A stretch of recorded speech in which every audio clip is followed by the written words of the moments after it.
Hello, everyone, and welcome back to Inventions. We have an absolute legend with us today, and for all of us listening to this, it's going to be very interesting for you because this is a person who's changed the way we live. In fact, has changed life as we know it. Way back in, I would say, 1974. I'm going to be reading a quick introduction for him. I wouldn't say introduction because it can't be quick when I'm introducing this particular guest. He was the person who invented, right, the 6502 microprocessor that changed the world. He has also featured on Forbes, and there was an article that was published that said the chips we live by. He's also been awarded a Lifetime Achievement Award by the University of Arizona's College of Engineering. An absolute legend. Everything we do today, everything we look at as far as technology is concerned, and we look around, is because of him. So it's an absolute pleasure to be speaking to him today. He's got a very interesting theory besides this that we are going to be talking about. But everyone listening at Indian Genes, an absolute exclusive interview with none other than Bill Mensch.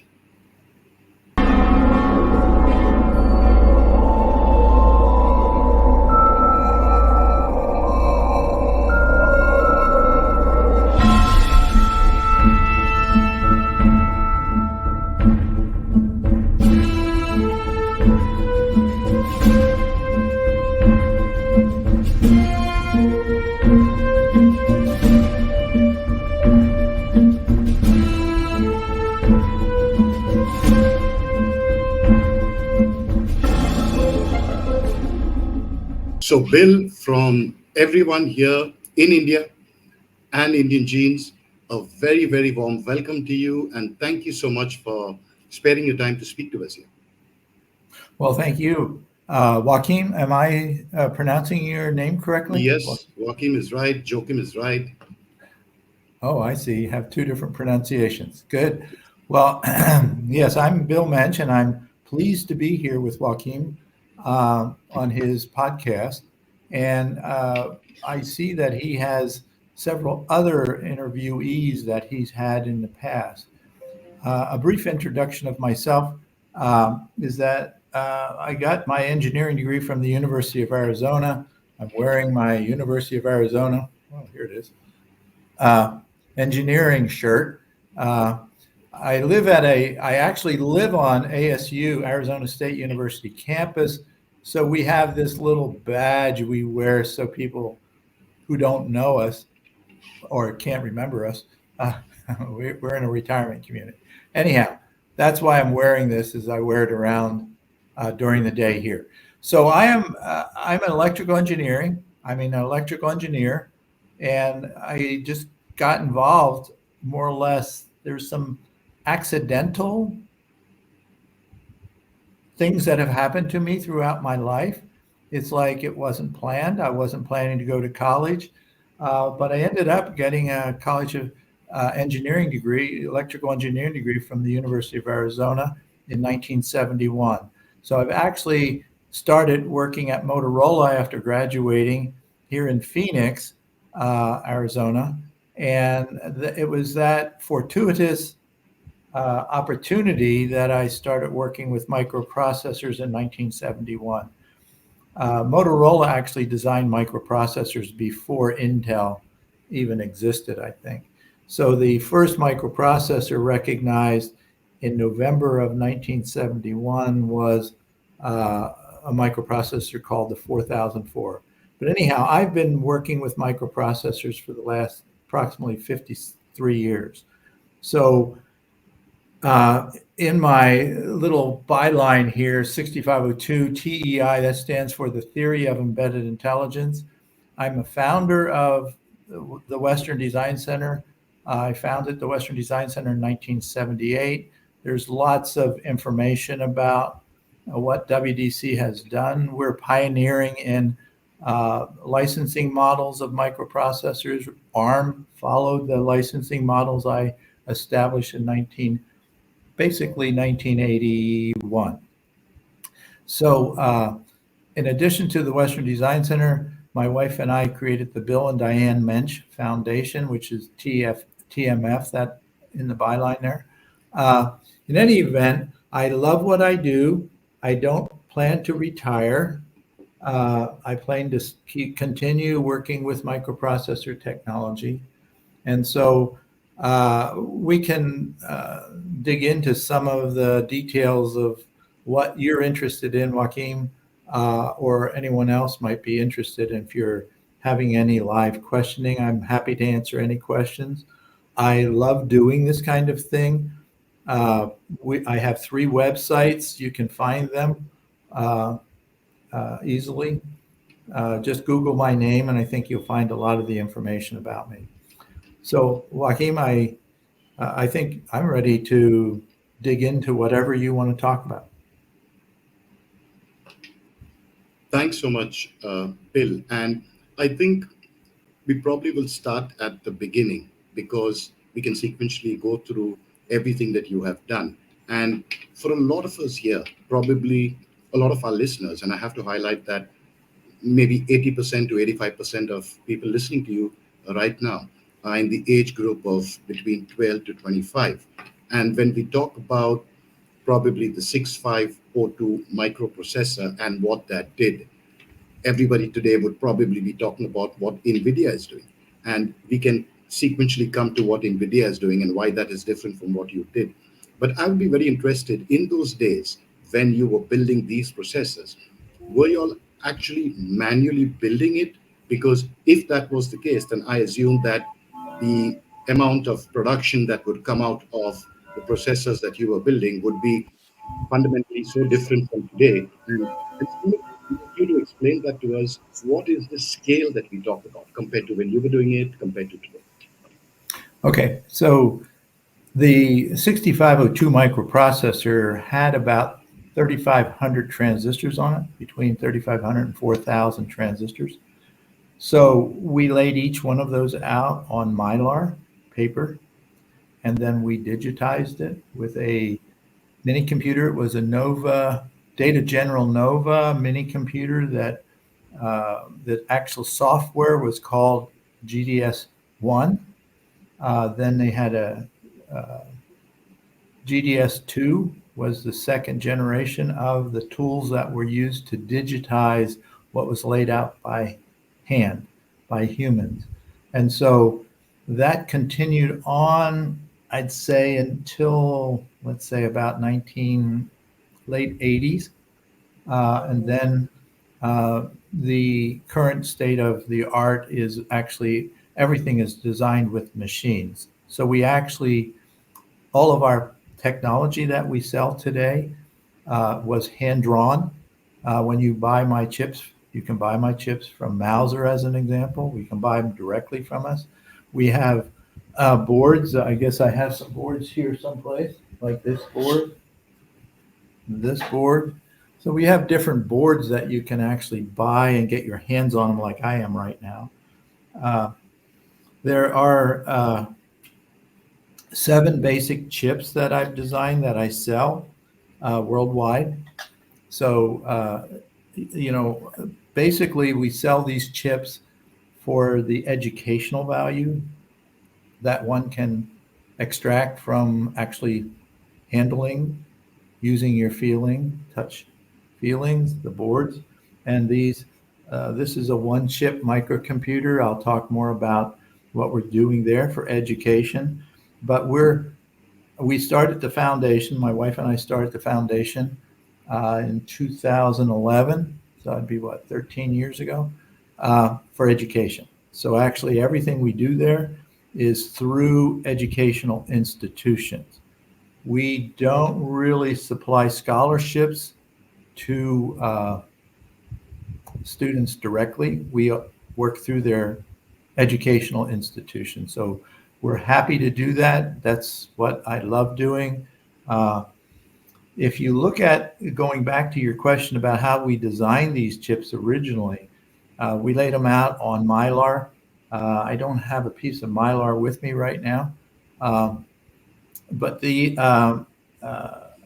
idea was you had a grid, and each grid spacing was either a micron or a portion of a micron. So we designed in microns back in the day. Now we design in nanometers. So we're going 1,000 times smaller in one dimension, so that in an area it's 1,000,000 times smaller. So you get 1,000,000 times more transistors. So you multiply my 3,500 transistors by 1,000,000, you got a lot of transistors, and that's why we need machines to do it. Humans don't do it.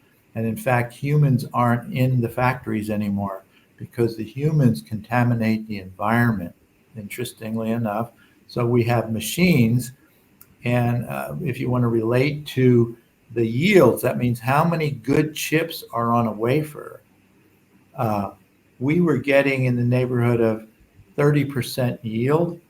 Motorola at the time was probably getting about 10% yield. We may have been getting more than 30%. I don't remember the exact numbers.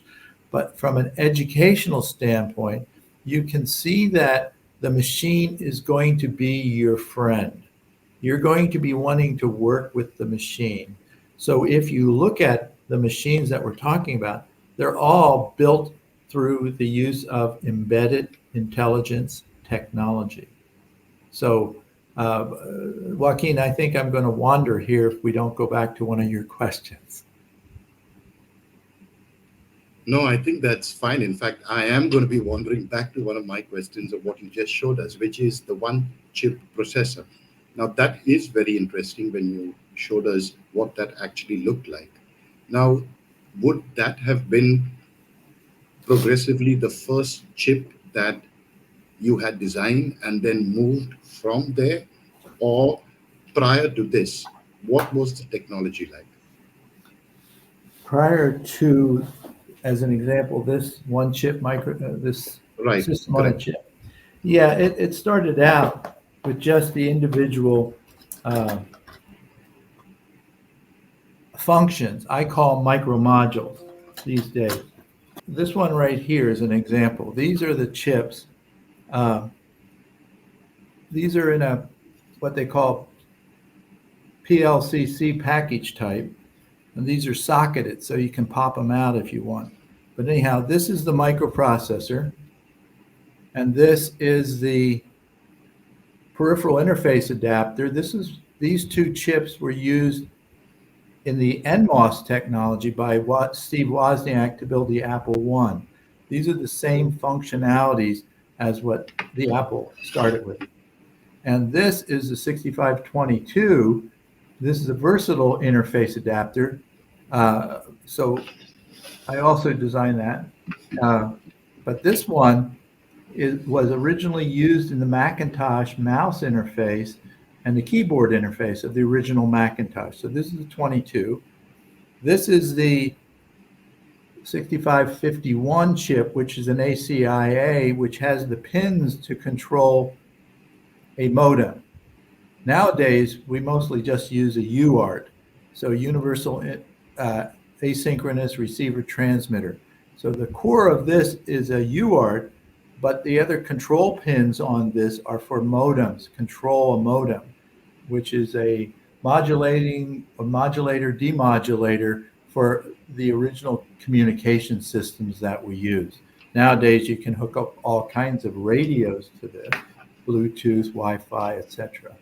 Now, this one right here is the, let's see, what have I got here? Oh, this is the 32K byte SRAM.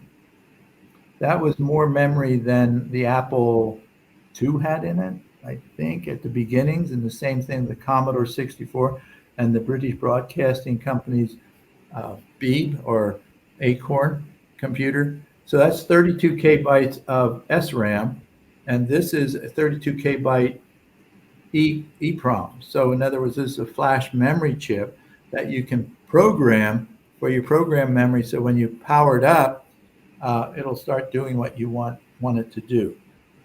Anyhow, these are the individual chips. So when what we came up with is we wanted to be able to work with machines to be able to lay out the future microcontrollers, microprocessors, microcontrollers.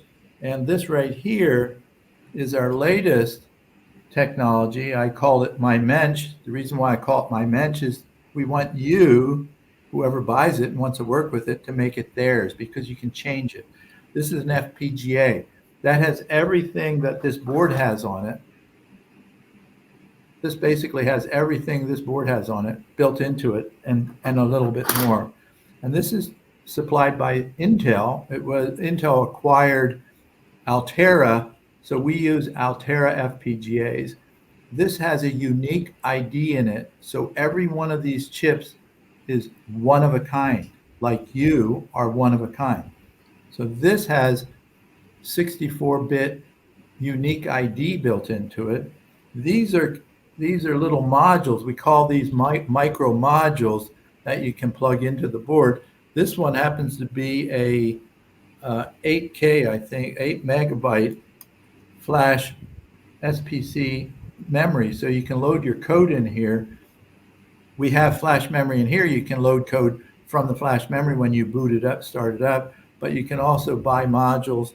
There are thousands of different things that you can plug into this. This is a what do you call it? Micro SD card. But that one, you can store a lot more memory on it.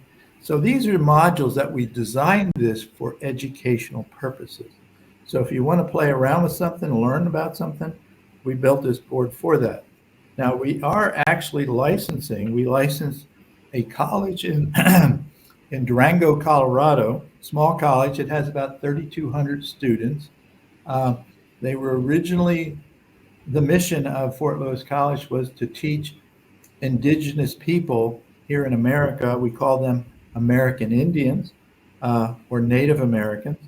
And so we licensed them to use this technology to teach their students. We're teaching one student to tape out a system on a chip that we've defined. You can find these things online.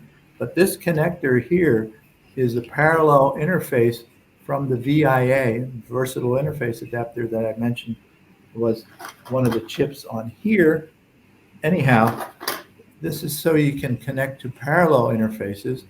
We have I2C, that's the interface for integrated circuits, IIC, and SPI, serial processor interface.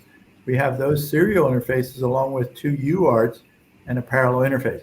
So from an educational standpoint, if you wanted to learn about microprocessors in a system on chip form, you can have your institution license our technology. You get everything I've ever designed is available for educational use. So we also licensed the University of Notre Dame in South Bend. They have a good football team. Some people know them about football, American football, not rugby or soccer, which is worldwide more popular.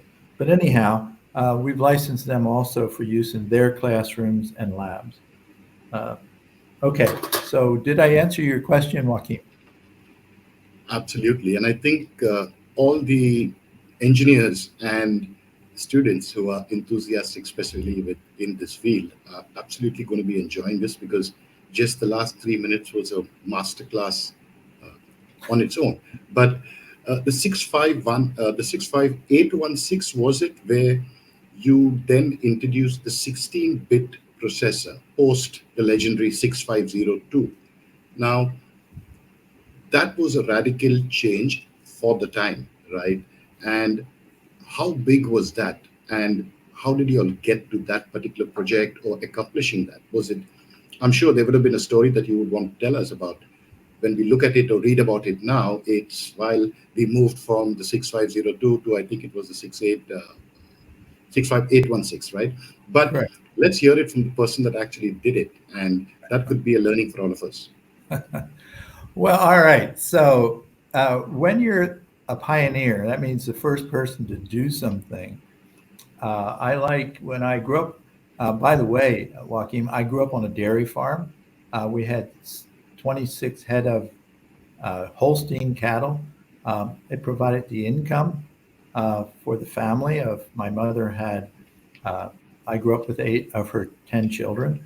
But anyhow, it was a large family on a small farm. Uh, we didn't have, I call it pleasant poverty. Uh, so we grew our own vegetables and we had the cows, a dairy cow. But anyhow, going back to the 816, so my background, as I mentioned earlier, I wasn't planning to go to college. So the fact that I went to college was more or less an accident. But when I got involved with microprocessors, I realized that this was the future. So nowadays, I tell students, I was told when I was 20, uh, going to Temple University in Philadelphia, I was recommended by an IPM supervisor who was a friend of my aunt, Ruth. Uh, uh, he advised that I get into computers, and I didn't know what a computer was. So my senior project for my associate degree was analyzing analog computers. So my first computer introduction that I got involved with was analog computing functions, circuits. So I did a paper on that with a fraternity brother of mine, Lowell Martin. But anyhow, I got involved with computers early on. And so as a result, then, when I got to Motorola and we were working on the 6800 microprocessor, that's where I also started working with the other engineers there, of course. There was a team of engineers and mask designers. I was the sole designer of the 6520. It was called the 6520, 6820, and then they changed the name to 6821. That was the I/O interface. So if you want to learn about how the world works, it's how we're connected to one another and how within an electronic system, the system is connected. So actually, my first chip that I designed as the sole design engineer on it was the 6820 PIA. After having designed standard cell libraries, which are a big deal today, I pioneered that. And I was just because I was available, and I actually have a built-in technician. That's what my associate degree was for. And then I went back to school to get my engineering degree.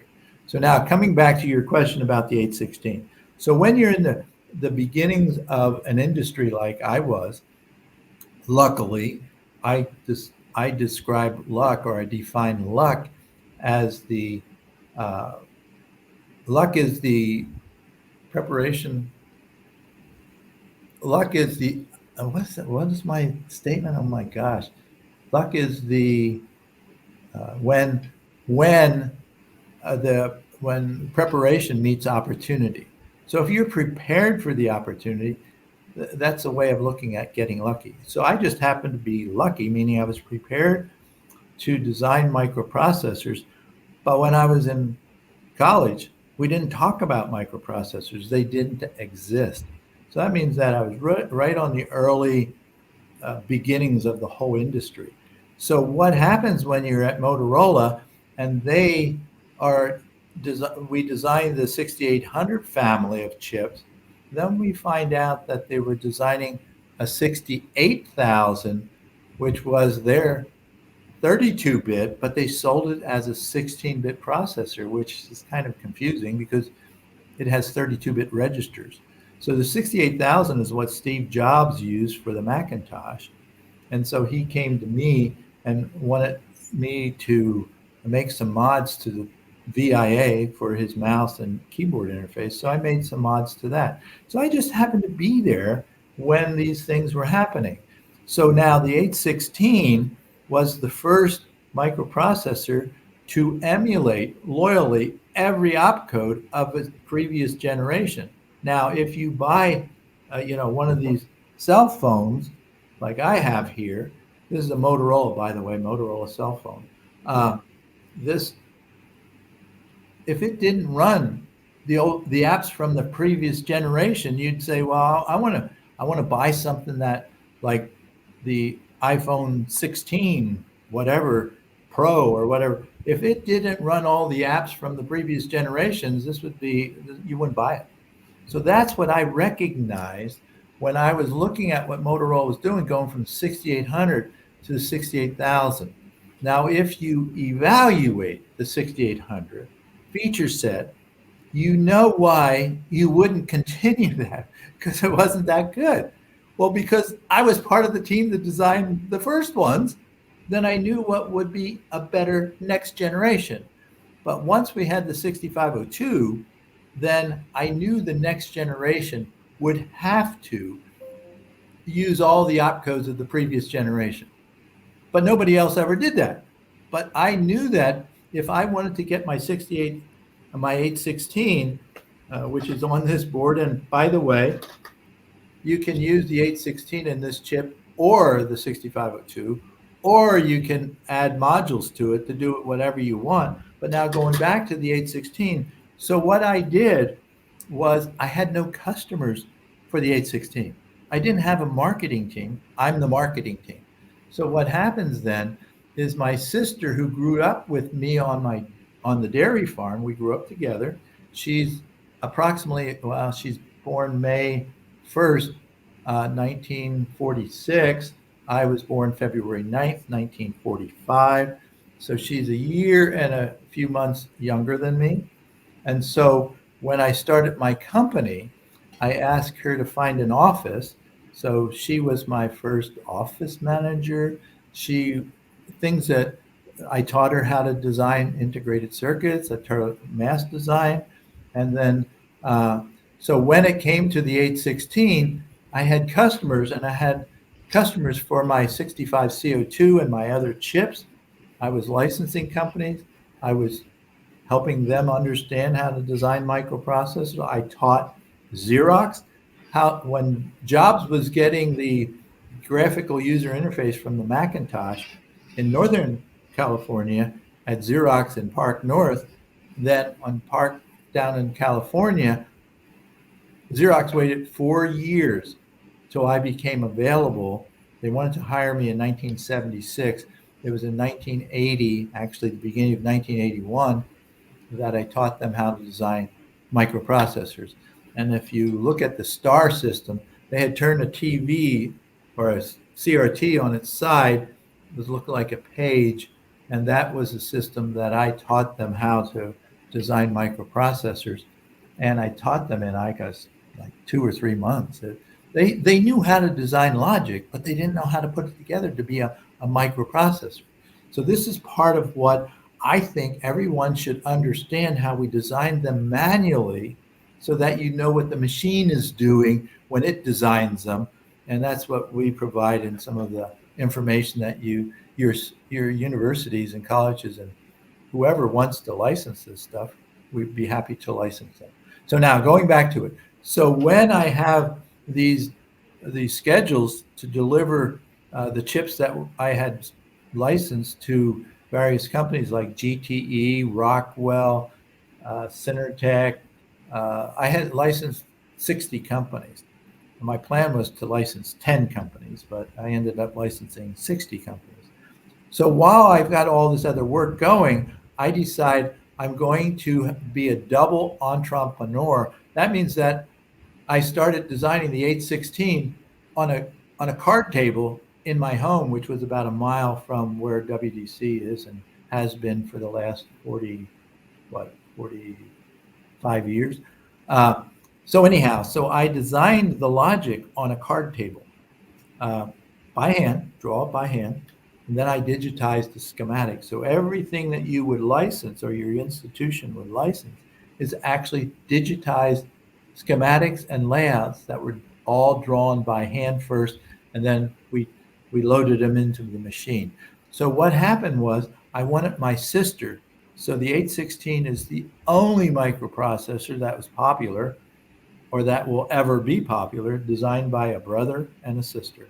So my sister did all the layout. I wanted her to do the whole layout. And she was a master designer. I mean, she was, I would call her the best mass designer in the world. She left WDC after 17 years of working with me. She went and and then designed chips at Intel for 6 months. She was a contractor. And then Qualcomm, she worked at Qualcomm for 6 months, going back and forth between the two. And then Qualcomm made her a deal she couldn't refuse. She's now retired. She has a home in Scottsdale, Arizona, and a home in New Zealand. So she's a dual citizen of New Zealand. Anyhow, so the 816 was designed by myself and my sister, my little sister. So you can do these things if you want to. She was awesome designer, awesome. And so I just wanted you to know that the two people can do this. Two people did it.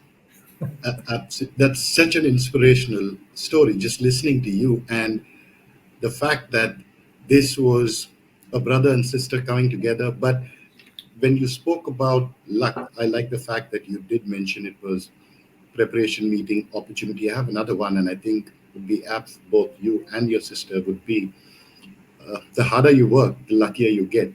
So Yeah, I yeah, guess we exactly. right, Yeah. but that's truly amazing. And you also very briefly touched on your interactions with Steve Jobs, and you would have had a few. Now, is there anything that you can tell us about those interactions, about that person, and what was your interaction like with him? Because the moment you do mention Steve Jobs, there are a few people who want to know more from you that probably you haven't spoken about before. Okay, so Steve Jobs and I never met face to face. I did meet face to face with Steve Wozniak when he was uh, wanting to have a meeting about two sources for the 816 for the Apple IIgs. So I met with him in Mountain View, and that's got another interesting story about it because I wasn't planning to be a fabless semiconductor company, even though I had my licensees build the chips after I designed them, and then I'm making sure they're tested properly, they're manufactured properly, but I never thought I would be a fabless semiconductor company. However, in the meeting with Steve Wozniak, NCR in Fort Collins, division of NCR, I had licensed on my 65C02. They worked with uh, Motorola, I think, at the time. NCR was a big customer of Motorola chips for 6800, but then, of course, they switched to the 6502. So what happens is Bob Jones was the manager at NCR Fort Collins, and he came to the meeting with Wozniak. Des Sheehan was the vice president of GTE. I invited them because I knew that Steve Jobs wanted to know, Steve Wozniak wanted to know that he had two sources. There's a whole story about what was going on in the industry back in that day. Uh, like Motorola had one factory and they needed to find another factory because if you buy their microprocessor and they can't build it, then and they don't have a second source, then the company that was counting on them building microprocessors would go out of business or lose their market.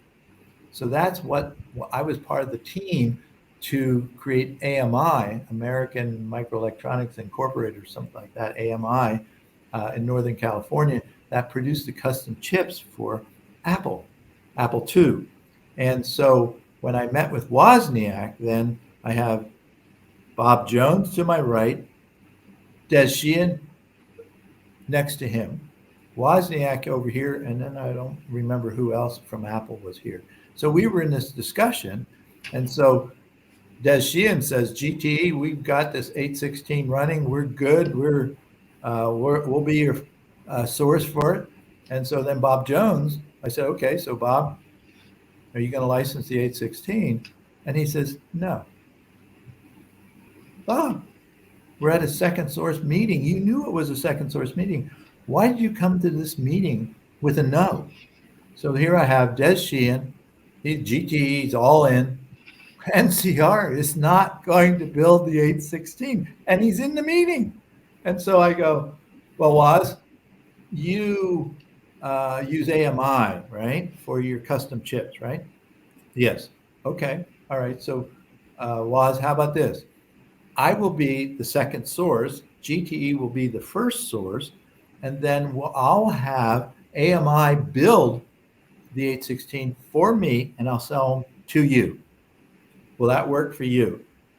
You control the manufacturing of it at AMI because I know you work with them closely for your custom chips. He says, that'll work. All right. That's how I became the fabulous that's how I became the first fabulous semiconductor company for microprocessor. It was an accident. I was lucky. I was prepared. Bob said he wasn't going to do it. Okay, I'm in. So that's how that worked. And then we went to lunch after that. Des and I and Bob and I went to lunch with Wozniak. We walked from where we had the meeting to wherever the restaurant was. It was close by. So now, where were we going with this, Joaquin? You were telling us about your interaction or indirect interactions with Steve Jobs. Oh, Steve Jobs. Yeah, so I didn't really, what happens is he wanted me to make some mods to the serial port of the 22. So the 22 versatile interface adapter has all of the features of PIA, the previous generation peripheral interface adapter, that has 20 pins, basically 2 ports that has handshaking pins. It's something that Intel didn't have. Intel didn't have a PIA equivalent. Each pin was programmable. So that's what made that PIA so popular. Actually, NCR, but Motorola forced NCR to buy 12 PIAs to one 6800. They were using the Intel 8080 and my PIA. And so it's kind of an interesting thing I found out. So now coming back to the Steve Jobs relationship, because he was using the 68,000 with his Macintosh, he wanted this change. And I didn't know why he wanted to change. It was years later that I found out that it was the mouse interface, which was Macintosh made the mouse interface popular. That came from Xerox also, I think. And then the keyboard, of course, was the interface to the keyboard that the Macintosh had. So actually, it was someone that worked with him contacted me wanting this change. And then they said, what do you want to do? What would you want for a compensation of making the change that Jobs wanted? And I go, no, I don't need any compensation. I don't know. I'm doing this because I want GTE to make sure they sold chips to you and your Macintosh and in the Apple II. So I was doing this just because I wanted my customer to have a good business with Apple, both Macintosh and Apple II. So then, I don't know, a few months ago by, and then someone called me again and said, no, Steve would really like to give you something for what you did. It made it successful with the Macintosh. I said, oh, wow, what do I want? Okay. I said, I think there are some Apple II Cortlands. That's another type of Apple. The Macintosh is one type, and a Cortland is another. There's lots of different brands, Apple versions, right? Meaning Apple, the fruit. Anyhow, so I said I think I heard that there are 200 of the Apple IIe type of look and feel of the computer itself. And those were developed by Apple so that if a journalist came into the room, they would think that this developer was working on an Apple II and not an Apple II GS. I said, so that's an Apple II GS and an Apple II case. And so I said, how about this? I'll take one of your Cortland development systems. So they send me a Cortland development system, which I don't I don't think I ever powered it up. It's in my display case. I have a little museum. And actually, part of this conversation, IEEE is bringing over and visiting my museum for the first time. They want to pick up some of my chips. And uh, another thing that they mentioned they wanted to have uh, in they have a mobile museum. They're going to have it going around North America for 3 years. Then they're going to have one go around Europe for 3 years. And that's a mobile museum of the chips that rock the world. And I'm going to have a chip or two or whatever. And they also wanted one of these. This is a pacemaker. It goes into they put it in under your skin, and then a cable is connected to here, and then that goes to your heart. And this replaces one cell in your body. And that one cell, if that doesn't work, your heart doesn't pump. So this is like the Neuralink. If you've heard of Neuralink, Elon Musk's new Neuralink to help people that have lost some of their functions, brain. This, if your pacemaker cell doesn't work on your heart doesn't pump. So this is essentially a one cell Neuralink. That's the way of looking at it. But this, I licensed half a dozen companies uh, for keeping people alive, one heartbeat at a time with the 6502. So we have a wide range of applications, but this is one of my, I love knowing that there are millions of people living because of the microprocessor in a system like this. It's the embedded intelligence that was created to replace the embedded intelligence of a pacemaker cell in human hearts. I don't know if they ever put these into animal hearts, but they could.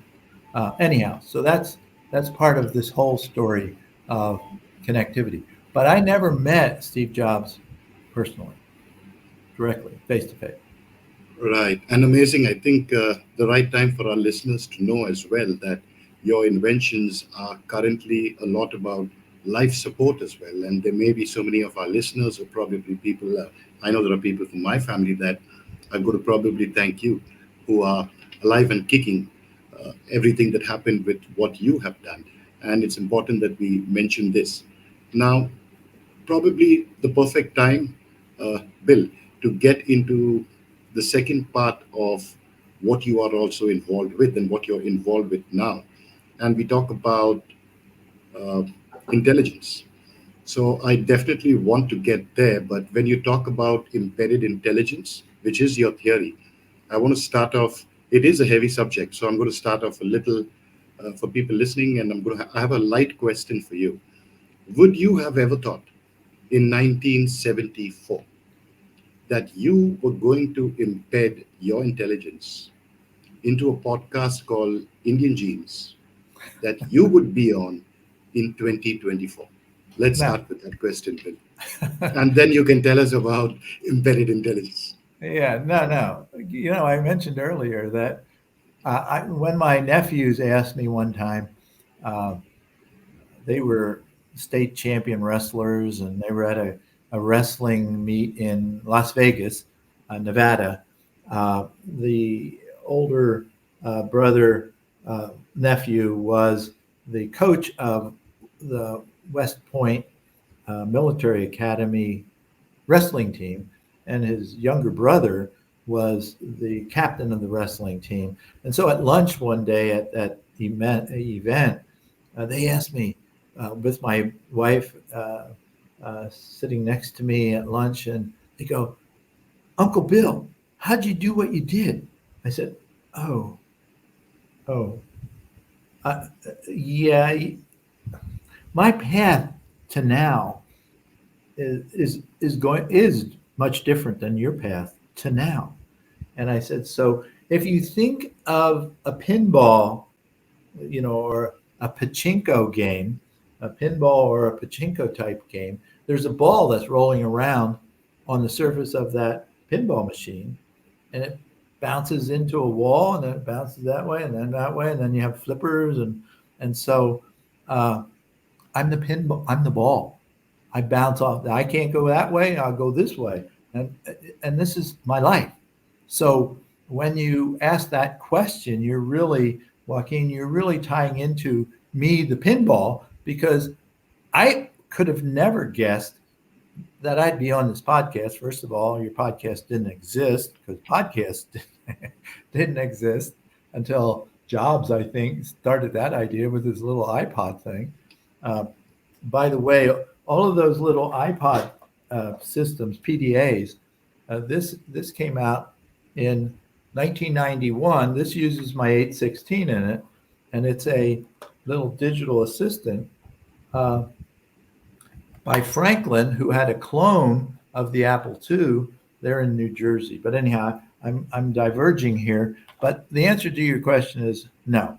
But the other thing about this topic of embedded intelligence, it wasn't until I would say maybe 10, 15 years ago, could have been 20 years ago, um, I'm talking with a thought partner of mine. His name is Ted Humphrey. He taught history, philosophy, and religion, and was at Arizona State University, which is where I'm living now on the campus. But their arch rival in football and basketball is the U of A, and that's where I graduated. So I'm kind of in unfriendly territory here from a sports standpoint, competition standpoint, but from an academic standpoint, ASU is number one in innovation 10 years in a row, voted by the president, provost, and head of admissions for about 125 research universities in America. And they've been voted number one in innovation all years that the votes were taken. And so I'm actually living on a campus, and this is the first certified first retirement community on a university's campus. So we have kids all over the place. We have 800, a dorm for 800 kids right back here about 200 yards from me. There's a brand new dorm. So now coming back to your topic of embedded intelligence. So if you think about it, why would we design humans? When I say we, it's humanity. Why? We're part of nature, right? We're just like the other animals, like the elephants and like tigers and like dogs and cats and you name it. We're just one more. But we found a way to use our fingers, so now we can type on keyboards, and we, through the amazing science, now we can do things with our fingers and just, you know these things because you have them. So what I'm saying is, you just think about this. Think about, why would anybody build a microprocessor? Anybody. That microprocessor was built to embed intelligence into things that we wanted the intelligence to be in.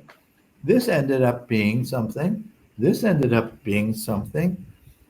And then this can connect to thousands, probably millions, but I'm just throwing out thousands. I know you can buy 1,000 different modules that you can plug into this thing, and you can code them to do what you want. So I call those things you plug into here micro modules.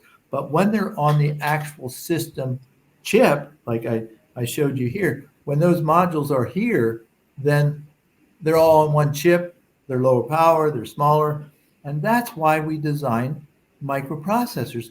But I didn't think about that philosophically until I'm talking with my friend Ted. He's my thought partner. He calls us great, good friends and thought partners. You can find Ted Humphrey on the internet. He is the world's leading translator of Kant, the philosopher, and he wrote a sentence a couple of times in a couple of different emails to me, and he says Aristotle, Kant, and Mensch, and I said, Ted, really? And he goes, yeah. I go, well, that seems a little bit of a stretch. I don't know how that fits, but that's what he's thinking. And so we've recorded. We're going to record on Thursday another hour Zoom recording like this. I have 69 with this one. It'll be 69 hours of recording of a leading. He's the world leading translator of Kant's writing from Latin and German. Kant was a German, but his first philosophy was written in Latin. So Ted has translated that to English, his writings to English, trying to be as loyal as possible in the translation. He's updating it now. He was asked by Hackett, his publisher, to update it because of Henry Kissinger used his translations of Kant for his PhD from Harvard. So it's really interesting that this pinball, me, bouncing off of these walls, I end up with a friend like Ted. And so he has he has reviewed every word of the theory of embedded intelligence. So now, if you look at why would we humans design these little chips and stuff like that to put in to help somebody that needed to have a cell replacement, like what I just showed you with this thing, why would we want to put that intelligence? Well, it's because I have a big defibrillator that's about the size of a cigarette package. That's a defibrillator. Also, my processor is used for defibrillating a heart, which means that the heart's beating too fast. It's not pumping, so it has to be reset. So you have to reset your heart. So they've used it for that, resetting heart. So now, the idea of the theory of embedded intelligence. The theory of embedded intelligence, anything that I've written, anything that's said about what I write in the theory is you should be able to tell that you have an intelligence to be you. Each one of your cells, you've got, I think, like 40 trillion cells on an average that we humans needed to build to be a human. So here, and I have about, 20 billion neurons between my ears. That's just an average number. And I have about 17,000 connections between each of those cells. That's parallel processing at the max. How did that happen? If you say, if you wait around for 4.5 billion years, someone like yourself might show up. So there's an infinite number of possibilities. So if you look at it, all we did as microprocessor designers was to design something that we recognized that mimicked nature's embedded intelligence, meaning how did anything exist? Anything that we observed exist, it had to have an intelligence to self-assemble what you observe. So a proton, if you're into subatomic particles, a proton had to self-assemble from the quanta energy that it's built out of, becoming the particle we know as a proton or a wave packet. There are some people still say, well, I don't know if it's really a particle or a wave packet. I don't know either. I am not an astrochemist. I am not an astrobiologist. I am not an astrophysicist. I'm not an astronomer. I'm not any of those things. I like to think that I just found the technology or the sciences to build a microprocessor. That's all I did.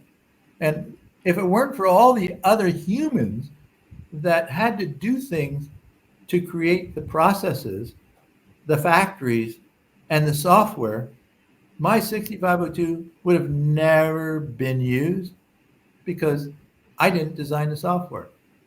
I programmed Fortran when I was in college, and then at Motorola, everything I saw was, I did everything in software, but it was Fortran. Now I think if you wanted to do something equivalent, you would use Julia. I just found that out from my granddaughter who graduated from Brown University this past spring.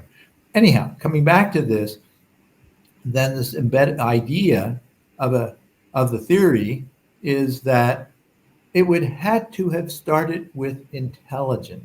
In other words, there's I think how Joaquin, you and I got connected is because Bernardo and Hans put together a podcast or whatever they call it on what came before the Big Bang. And I'm saying, yeah, well, something had to be there before the Big Bang. And I don't even agree with the idea of the Big Bang because I think it was the little wiggle, an infinite number of little wiggles, which is the coherent wave packet of quantum energy, electric, magnetic, and gravitational. And they're still trying to figure out if a photon has a gravitational wave in it along with electric and magnetic. And so if you look at Clyde Maxwell's equations, if you're electrical engineering, you probably have a course on this, electromagnetic theory. And so if you look at what Einstein was trying to do, or what he was visualizing, he was imagining these things. And he imagined that he could go along with the speed of light next to a photon saying, "Hi, how you doing? What are you doing over there?" He was able to imagine these things at a very high level. But he didn't imagine that there's a gravitational wave within a photon. Yet, he wanted to come up with something that would allow a photon to curve around our sun so he could see the galaxy on the other side of the sun during a full eclipse, lunar eclipse. So how would you see something if it didn't curve around it? Well, he came up with some ideas, maybe. I'm not sure because I'm not really in that world. I'm just saying it would have to curve around the sun because it's got a gravitational wave. So it's attracted. So I call that energy of attraction love. So photons love stars. And so they curve around a star. Some of them run right into it, but they have to negotiate. So anyhow, Joaquin, that's the theory of embedded intelligence. And I'm saying you have to have created yourself from a cell from your mother and a cell from your father, and you built yourself to be you. Only you could do that. You're a slice. I might be helping with a professor here at ASU with creating a class. He has a class called Pizza. That's what we eat here. Pizza and a slice of the future. And I said, I attended a couple of his classes, and he's actually was part of my panel 2 years ago at the Science of Consciousness conference. So Andrew Maynard, his name, he introduced me to bounded infinities. So he said, when I first heard this 3 years ago, I said, oh my gosh, I never heard of that. And so he said, yeah, well, he was given a little webinar to the students here at ASU in their honors college, their Barrett Honors College. I have Mensch prizes at honors colleges and high schools. So they're scholarships. I just call them Mensch prize. But anyhow, so he said at this webinar for the students at Barrett, the honors college, he said that I don't know what he was actually talking about, but what my takeaway was that a bounded infinity can be thought of as odd numbers. There are no even numbers, so they're only not odd numbers, so there's an infinite number of odd numbers. Likewise, there's an infinite number of even numbers. So when then I said, can I get on a Zoom call with you? And so we got on a Zoom call. That's how I met Andrew. And I said, so Andrew, thank you. Thank you for introducing me to bounded infinities. As an engineering student, some of our boundary conditions on some of our equations might go from infinity to 1 as an example. And so from infinity to 0 or whatever, we're going to integrate some of this information. So what happens, I said, so Andrew, do you think of a human as a bounded infinity?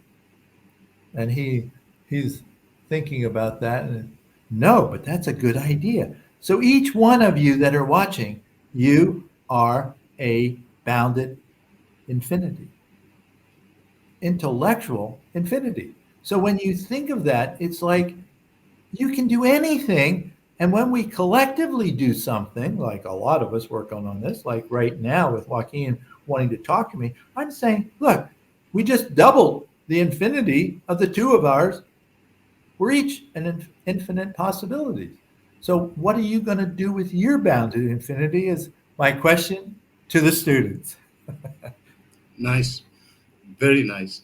And I see a lot of cause and effect in your theory as well, because to some extent, what you're saying, as far as intelligence is concerned, is intelligence in a way invents itself, finds out more about itself. But if we go back to the beginning, it's interesting that you said uh, you do not believe in the Big Bang to start with, according to your theory. Now, you also talk about intelligence as being the fundamental force, principle, or whatever before anything came into existence. So prior to anything coming into existence, there was just universal intelligence. Right. And then the wiggle that you said was the wave, Little wiggle. right? Then the wave, and then that wiggle moved forward to the love story between the proton and the electron Right. coming together. You can have two or four of them. We then have water, and we get to where we are today. Right. Now, I just want to go back to the initial starting point. When you say that intelligence is the starting point, Right. somebody could ask about the principle of polarity, for example, that we see in the world today. So there's Principle a of what? I missed that. of polarity, the Oh, principle polarity. of polarity. So there's a left and a right and a black and a white. Yeah. So if there is intelligence at the start, the opposite of intelligence would be dull, non-intelligent, illogical, whatever. So Right. then how do you fit your theory into the fact that there was only intelligence, because the opposite of intelligence has to be something? Or do you say that as we progressed, some part of intelligence probably slipped off, leaked? I'm trying to get to the other side of intelligence where you could talk about somebody being, let's use the word dumb for this conversation. How do you Well, start there? yeah, I would say there was intelligence and then there was not intelligence. So I'm just making it like black and white. Uh, I'm saying that everything, every possibility has intelligence. So I'm not, I'm, if you wanted to say evil and good, then I would say that evil, something that harms another, anything, would have to be, well, it's kind of destructive, but when it comes to a human and the human infinite intelligence used to hurt, manipulate, destroy another human, then you go, well, wait a second. Does that mean that the the good that's possible just got off the rails? If you want to look at it from a computer standpoint, this is why I don't like the word artificial intelligence. And it's because one of the definitions of artificial is false. Now, we know that probably, I don't know if they teach it there in India, but garbage in a machine, you get garbage out of the machine. Now, unless the machine becomes smart enough that says, no, that's garbage. You just fed me garbage. And I'm disappointed that yet another human fed the machine garbage. And so then the garbage is going to hurt somebody because it's false. So if you look at what's going on in the political circles, where the politics is just an interesting thing because that is the use of our random, what would you call it, collection of the voters' intelligence. Now, if you don't have voters, like in a dictatorship or a single party system, where you go, we don't care what you think, what you want, because I'm in control of the show. You go. That is a lower intelligence, the collective intelligence of a dictatorship, autocratic system, is a lower intelligence system than a democracy. And so I just yesterday, down in Tucson, Arizona, I was at a homecoming football game. We lost the football game. U of A, Arizona lost to Colorado. But anyhow, so from a sporting event, we didn't win that day. But what I was going to say is that when you look at, oh, I've lost my trend of thought. The Oh, opposites. oh, I know. So the U of A Honors College now has a dual degree program. That means that if you're in the Honors College, you can get your main, let's say, electrical engineering, and then you get a dual degree. The other degree that you can get it simultaneously if you take the courses is called a Bachelor's of Creative Intelligence and Innovation. So the curriculum teaches you how to use your bounded infinity to bring you joy and hopefully a lot of other people joy because you know how to use your embedded intelligence creatively to innovate on things that would be beneficial to mankind and the planet, everyone. So that's what, so I have 6 Mensch prizes there. So they're small scholarships, $1,000 scholarships. They're, these are going to be supporting 6 students each year going forward forever. So there's going to be 6. And if we last a billion years before the supernova burns us all up, that's called global warming. If it's a billion years, then we'll have 6 billion Mensch Prize recipients. That's awesome because that's almost equal to the number of people on planet Earth today. And so I couldn't be more happy with this idea than to work with it. So Jacqueline, who was the person from Sydney, Australia, she was teaching at the University of Technology, Sydney. She's now working at, I just found this out yesterday, she's working for the University of Arizona. And she told me in a conversation, just this is another random conversation. She said, with the election year coming up, and there's a lot of turmoil, this comes back to 2 different views on the same topic. She said, it's mandatory that every citizen of voting age in Australia must vote. You don't have a choice of voting or not voting. If you don't vote, you're fined. So you actually lose money if you don't vote. So you go, well, I'll vote. What are you going to vote for? I don't know. Just flip the switch. Whatever. I'll just check this one off. Well, why don't you use this to be actually what you want? And so I thought yesterday that Australia somehow has figured out that you got to vote. And I like that idea because that raises the collective embedded intelligence of that country.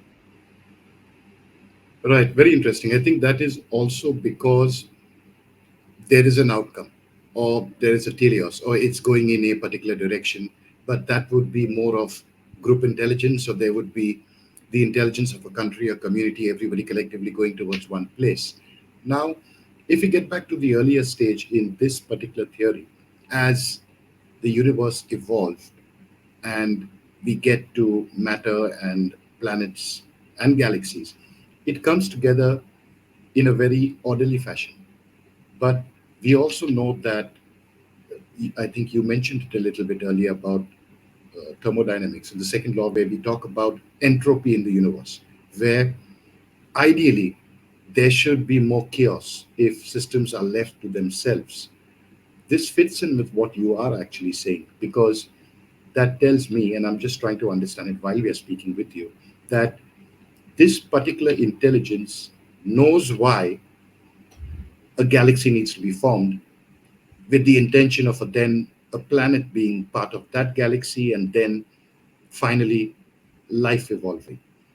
Now, are we saying as part of this theory that this particular intelligence can only exist or evolve in human beings? Or are we saying that when it comes to the planet, for example, does the Earth have intelligence? Is there is there an intelligence that has not yet manifested itself as we can see it? But as humans, we are now at the peak of that intelligence. And the reason I'm asking you this question is I want to come to you with what my discussion with Avi Loeb was in the previous episode, but we'll get there. But I'm starting with the human being now. And have we reached that stage and there is something to come, do you think? Or what about primates just before us? Where are they at? Okay, so humans are basically one form of collective. Michael Levin at Tufts University writes about collective intelligence. So we are a collective intelligence. And it's like when I'm talking to you, I am using English language. And there's a lot of other languages. There's also machine languages that we created. Uh, but what I was going to say is that intelligence is in every observable thing. You can't observe. I've been thinking about, can you observe intelligence directly? The only way I think you can observe intelligence directly is if you individually look inside of yourself. I'm saying when I look inside of myself, I think Joseph Campbell wrote a book. I have it up here on the shelf, The Inner Reaches of Outer Space.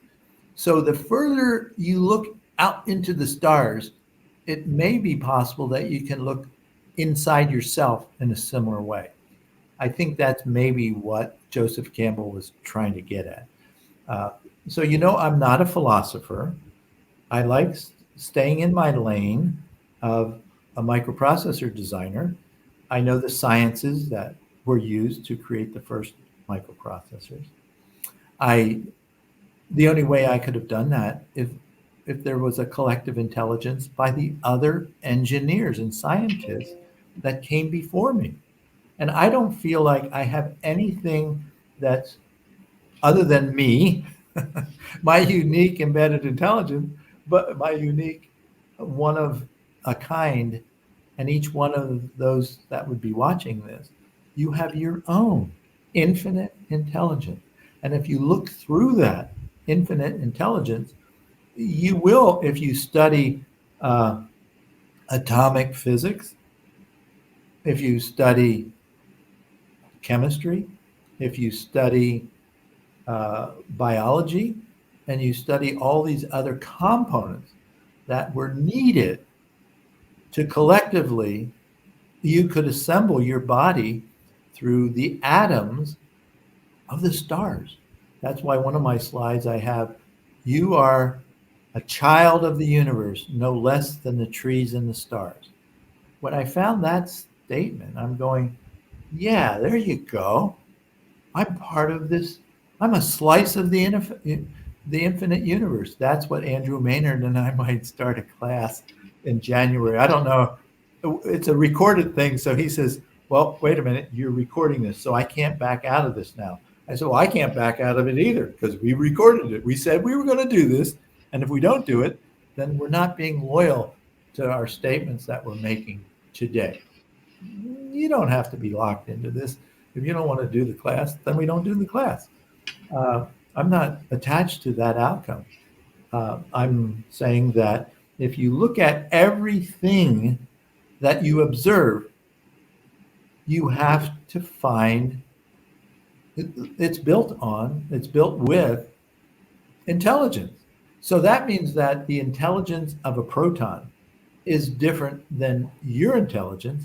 But if it weren't for the intelligence of a proton and an electron, you wouldn't exist. That's just the simple truth. And that's where I'm coming from. So don't try to transfer your or my embedded intelligence to a proton because they're different. There's an infinite number of different uses of intelligence. And that's why the first law that I state is that intelligence want it to matter. Two definitions of matter means to be important and also create material objects.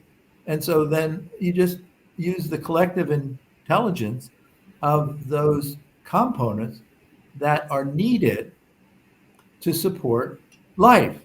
So now Dante Loretta, he's the principal investigator of the OSIRIS-REx project. And so he's got a sample from Bennu that's about this size.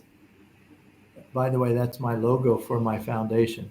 So Dante Loretta has about 100 labs around the world that he's provided just a little bit of the sample from an asteroid. And when I first met him about 3 years ago, I said the same thing when I met Andrew Maynard. And if you Google the Science of Consciousness Conference 2022, you'll find that I put on a workshop with Stuart Hameroff, an anesthesiologist, Dante Loretta, Ted Humphrey, and Andrew Maynard, the same people I've just talked about.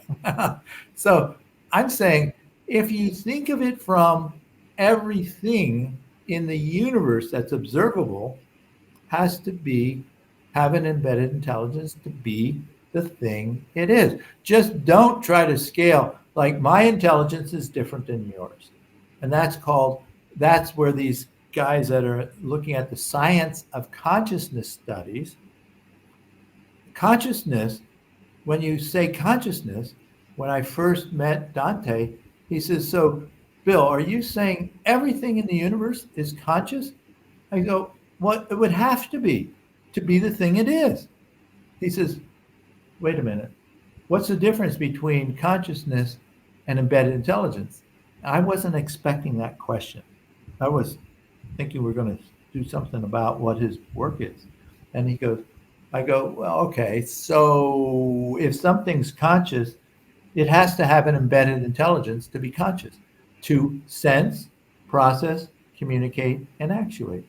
That means that a proton has to be conscious of when it's complete. And that means that if it kept gathering quanta, it would be the size of a basketball. And that wouldn't work for some of these other applications of protons. So that's where I'm saying, if you just look at it from that perspective, you can find this within yourself. And now if you look at it from using something like ChatGPT, then I'm saying ChatGPT 4.0 is what I use. I've tried some others, but that's the one I kind of settled in on. I can ask it any question, and it comes back with a reasonable answer. And if it doesn't seem reasonable to me, then I go check another version of it, or I go to Gemini, Google's Gemini, or a Notebook LM, or I try some other AIs, which, by the way, I don't like artificial, because I think all of this intelligence is real. And so when we create it, if this was false, if this didn't work properly, we'd buy another one. So this is not false intelligence that built it. If we load in false information, then it would be producing false information. And some people might like doing that. I don't like doing that, but some people might.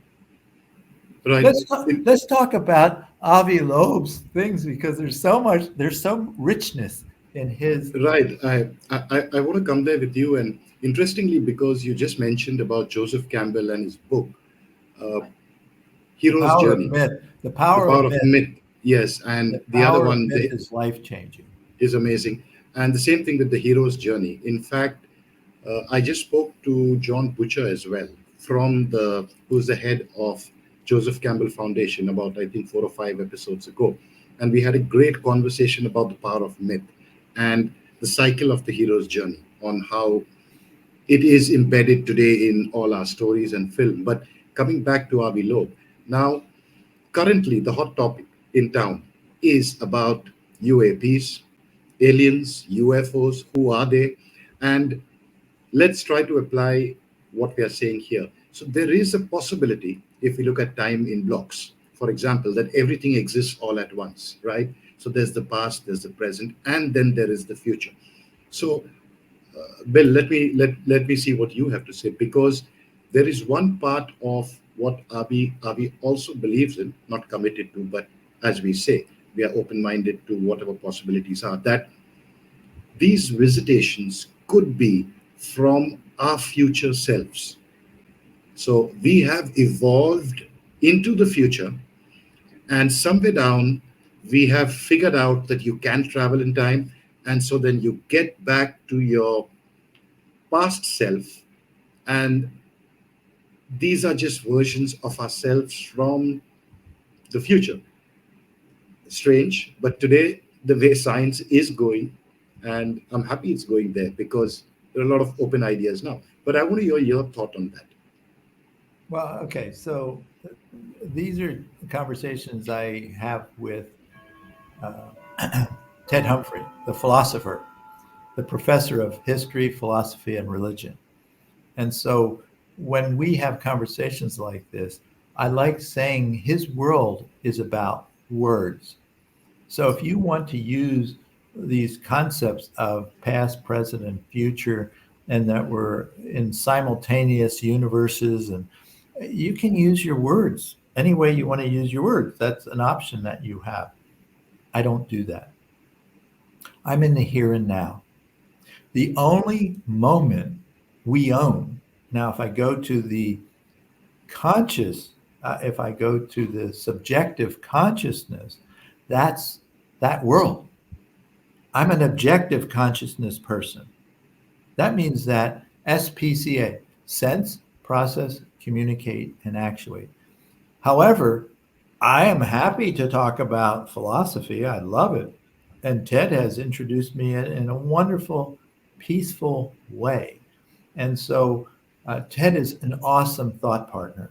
So if you want to be a thought partner on topics like we're living in the past, present, and future simultaneously, and we have an infinite of simultaneous universes, if you want to use those words, I'm okay. It's just that that's not where I am.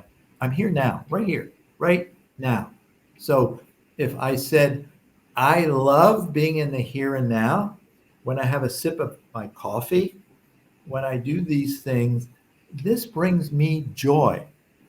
I'm in a wonderful relationship with my wonderful wife.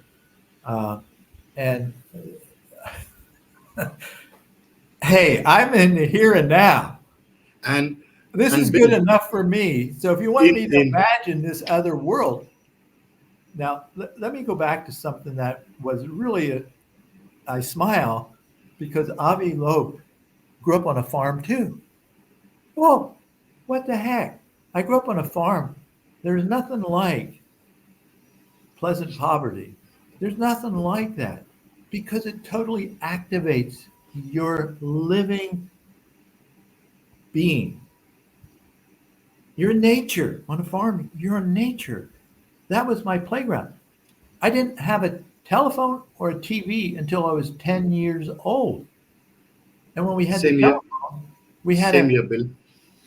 did you too? Same year, yeah, same year. I mean, not literally on a farm, but yes, in the suburbs, surrounded by farms and most Yeah, of our games. And we lived by the season, right? We had a field that yeah, the same field we used to play football during the winters, during the rainy season, and then it grew grass. And then during the summers, crops would grow, so we couldn't go there. But later on, once the crops were cut, we were back on that ground playing another sport, which was cricket. And we just and during monsoons we would be in that same field going and looking out for frogs and crabs. But yeah, our whole cycle of life just yeah. went round that, and like you said, very close to nature, extremely.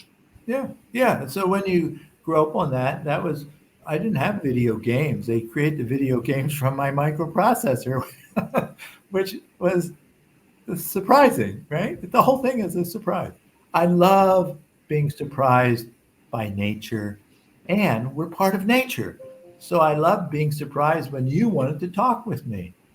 But the other part, I wanted to get to the part where Ave is looking for a relic from a previous star system, a previous galaxy, and he has the same math as I think I have, and that is, wait a second, if we're claiming that the universe, I like saying it, the observable universe, because when I think of the universe, it's infinite. That means that we're only able to observe the part that we have the technology to observe it. That means when the Webb telescope, by the way, the University of Arizona is really into this. I'm sure Avi has worked with, or he knows about Dante Loretta, and they call space wildcat country. That's this where am I? Right there. Anyhow, so when you look at it from the perspective like Avi was, if round numbers, our star system is 4.5 billion years old, and they claim the observable part that we can observe is 15, round numbers, 15 billion years old. Then there are parts of this that we can observe that's been around for about 10 billion years longer than our solar system. Well, wait a second. That's another good question, is what came before our solar system? So when I communicate with Dante, which occasionally I communicate with him, he was on my panel. He's the one that inspired Stuart Hameroff to have when I met Stuart Hameroff, who was co-founder with David Chalmers, who teaches philosophy at NYU in New York City. When I met Stuart Hameroff in Dante's office. When I said, Dante, I'd love to see your office. Could I do that? His office is so understated. I don't even know if it has windows. But anyhow, so when I show up with my wife, there's Stuart telling us about microtubules and Roger Penrose and the work that they do. And I'm thinking, I thought we were going to talk about stars and things like that. We're talking about consciousness? Okay, good. I like talking about anything, but when I try to frame it so that I can understand it from my perspective, then my perspective is a little different. That's what you heard from Bernardo. He says, hey, you got a fresh view of it because you're not cluttered. I didn't read until I was 49 years old. You say, well, didn't you have book reports? I go, yeah, I had book reports, but they didn't say I had to read the book. I was doing a book report. What are the main characters? When was it? Main characters are capitalized. And then where was it? Capitalized. And when did this happen? It's a number. And so I was only going for a C. I wasn't trying to get number one in the class. I wasn't going for number one. I was going for graduating. And I got a 2.6 grade point average out of a 4. So there was no university other than Temple University. I didn't even try another university because I'm thinking I'm not going to, oh, well, I don't like writing and reading and all this other stuff. Do they have math and science? I like that. Yeah, Temple, that's a technician, associate degree. So in other words, I wasn't like many of you might be trying to get the best grade in school so you can get into the best colleges. When I graduated from high school, Temple accepted me, but I didn't try my luck with anyone else. But I know now that the professors that like you, I don't know your background, but I'm saying Bernardo has 2 PhDs, 1 PhD in computer science. Then I guess he got bored with working with little microprocessors like my microprocessor. And so then he wanted to get a degree in philosophy, which is awesome. I kind of graduated to philosophy, but I have my foundation is here. Nice. That's kind of where I am. So what I wanted to say, so you're looking for relics of another universe, another star system or a galaxy, right? Look in the mirror, Avi. You are part of the stardust from other previous supernovas that blew up, and you're part. You came from another star. I don't know how many other stars, but we are all interstellar. We came from another star system. That's how, if I understand a little bit about astrophysics, is that we've cycled. And Roger Penrose wants to think that the whole observable universe is going to recycle. And I'm thinking, I don't have that much time to wait for the next cycle of the entire universe. But how about if just all the stars just recycle when they collect all of the energy, and then they blow up, and then that becomes part of the stardust in the next cycle of this. And so right now I'm working on the idea that I just love my adorable wife, and I'm 79 years old, and the average is about this age. This is the average of a human. And I'm thinking, dude, I wonder how much longer I have with hugging her. I just love hugging her. And all indications, she loves hugging me. And I'm thinking, okay, so how can I use this, my intelligence? And I ask her, do you want to hug again in another lifetime? And I'd want to do that, but I'm going to give up a lot of the collection of the materials that I created myself out of, starting in my mother's body. And and then, well, that's where mothers are so important, because we start out there, total security, and then 9 months later it's time for us to become on our path to independence, and then we find interdependent relationships. So now, if we want to do this in the next lifetime, I think some of the philosophers and the theologists and the myth makers, they have answers for that. And I'm claiming in the second and third laws of the theory of embedded intelligence, just says we're going to get more complicated going forward. And then we need to look at how we recycle this intelligence. That's called evolution. If we didn't do that, we wouldn't evolve. If we didn't do that, we wouldn't have these things. We can evolve our technology to help our embedded intelligence individually and collectively. And there's a lot of people out there, I call them bad actors. They're bad actors because they want to get to control the resources of a country, and then they want to get the resources of another country.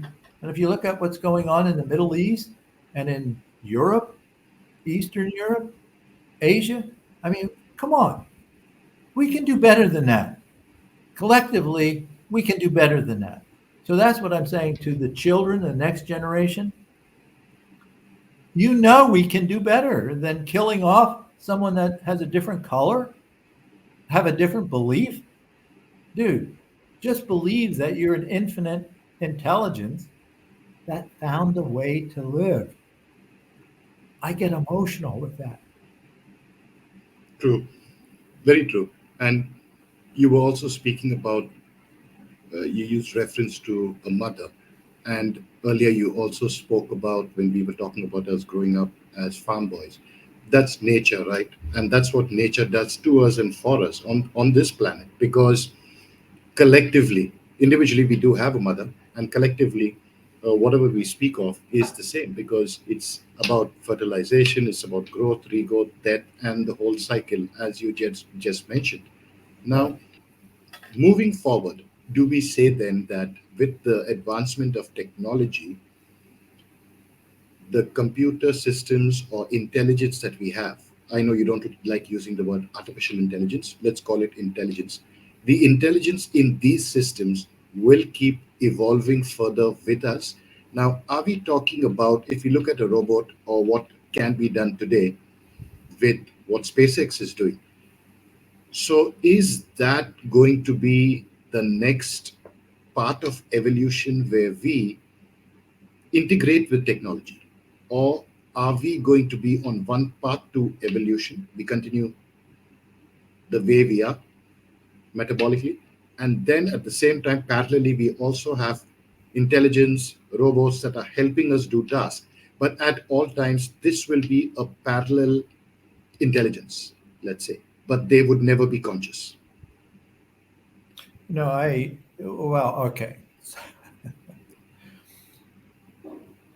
I'm going to be on Wednesday of this week. I'm going to be on a Zoom similar to this with a woman from South Africa.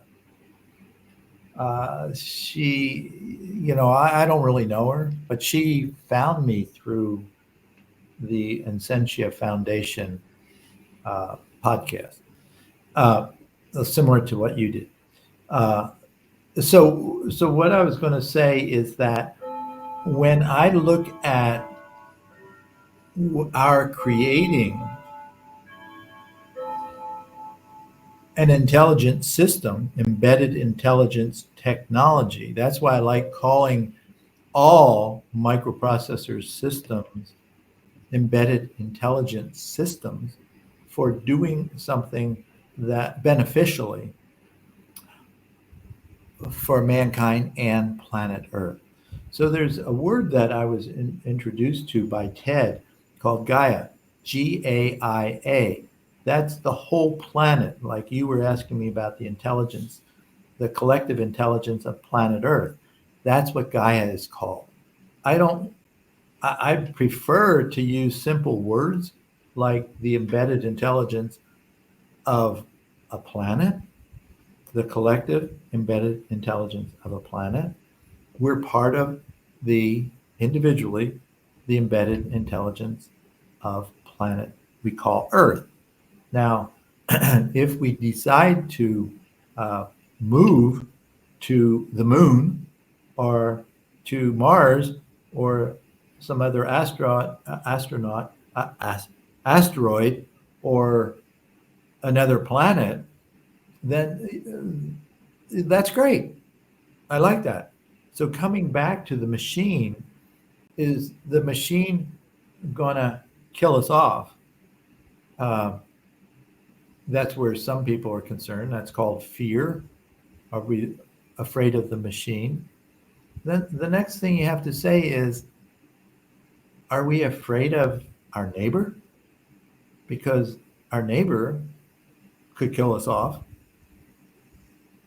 And we know that's happening in the Middle East and other places of the world. So in other words, are we more concerned about another human that doesn't understand themselves or others for the benefit of many? And that's where this education system is our only hope, that we teach our next generations right from wrong. What's right mean? What's wrong mean? What's right and left mean? What's up and down mean? I mean, we have to be able to understand these ideas, that there are options here, an infinite number of options. That's more than you can count.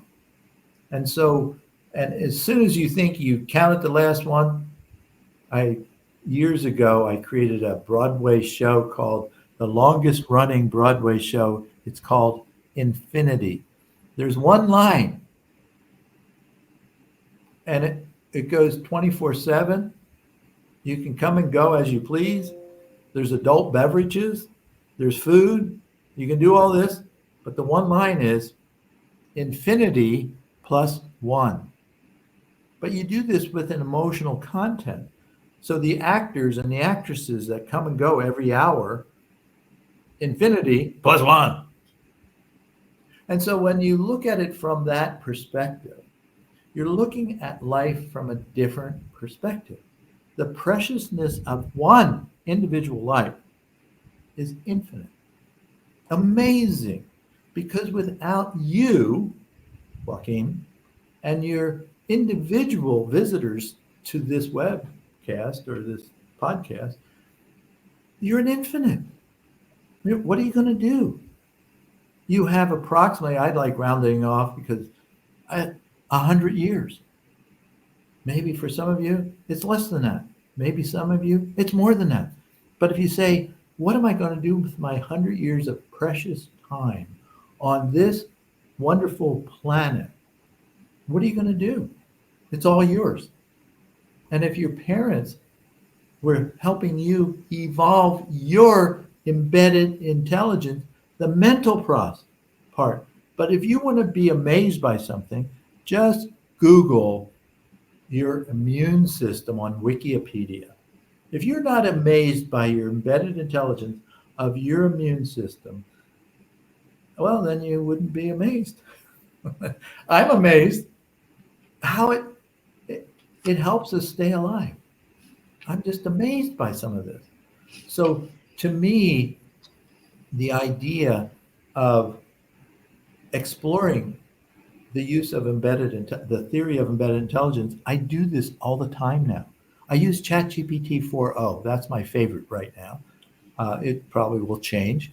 But if I use ChatGPT 4.0, what I did just recently, and I printed it out and sent it to some friends at some universities, just use it and just say, how can the theory of embedded intelligence benefit? What's the word? I keep having problems with this word. It's gosh, I can't believe it. Anyhow, can it collectively? It's actually a different word. I really tried to memorize it so I would be able to tell you what it is. But anyhow, it's. I might find it eventually when I'm talking. Sure. But anyhow, so it's how can the theory of embedded intelligence help science and religion? Oh, there's the word. Collectively, it's not collectively, it's another word like that. How can it evolve? Pardon? Collaboratively? It's not that word either. It's unlike it. It's a better word for this particular sentence. Anyhow, how can it? What's the word? Anyhow, how can it evolve? Help evolve science and religion or mythology collectively? But it's not collectively. It's another word. How can it do that? Pardon? Symbiotically, my wife is here. Wow. Oh, wow. Symbiotically. Thank you. Thank her, please. It's Diane. Thanks, Diane. He's thanking you, sweetheart. Anyhow, so it's the symbiosis of all areas of inquiry. That's another way of looking at it. How can we evolve all of our areas of interest that we have a passion about? That's what I would ask the students. I would ask the students, how can this theory of embedded intelligence, just do that, and you'll be amazed at what it comes back with. You'll be amazed. I was amazed, maybe you won't, but I was amazed what it came back with. But it means that we all have to use our individual intelligence, if you want to say that instead of embedded, but it is what we own. It's ours. It's what we did. We are an intelligent being. And so when you look at how that can be used to, what's that word? Symbiotically grow together, that's Thanks, what we're Diane. talking about. And so you see what I'm saying here is that it's not about me being, I'm different than you. You can't know my subjective consciousness on how I got to now with this conversation. And you can't describe yours. It would take how many years you've created your subjective consciousness. So I don't like using the word consciousness because it's just, a word salad.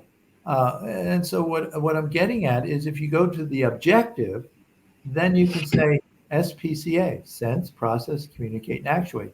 And it also aligns with the Society for the Prevention of Cruelty to Animals, and we're an animal. I can't imagine another animal being more cruel than some humans are to others. So SPCA is another interesting thing, but it's a sequence. sensing your world. You got 5 of them.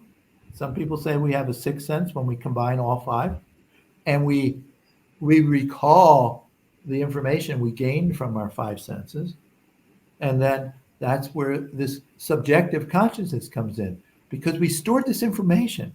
And Roger Penrose and Stuart Hameroff think that we store it quantumly in our microtubules. And I'm thinking, yeah, that's as good as anything. But if you look at it, I can't recall symbiotic or symbiosis. I can't recall that because I claim my microtubules, which are made out of proteins, are starting to break up, and I can't keep the quantum either chemistry in there or the energy in there so I can recall symbiosis. Right. So, And you, so that's kind of an interesting thing. So I relate to that as a dynamic RAM. So I designed a dynamic RAM memory for one of my microprocessors before I started it was when I started my company, but when I was designing chips for Commodore, that Jack Trammell wanted me to design calculator chips. And so I designed one, and I call it the 4500. It's a 4-bit processor. It had a field for 16, so I could do floating point math with this little 4-bit microprocessor. And now I find out there's 8-bit floating point, and it's part of this AI world that we have now. And I'm thinking, oh, I could go back to my 4500, but then I'm thinking, why don't I do a 6564, which would be a 64-bit processor with a subset of the 6502 instructions? And we might do that with some students someplace. Maybe one of the students want to do that with me. I don't know. But we don't need another 64-bit processor. ARM, I recommend ARM. I've recommended ARM since I found out. Since about 1983, when they came to visit me. ARM came to visit me in my office. I still have. It's become a museum, actually. It's still functioning business, but it's where I have my foundation and my museum.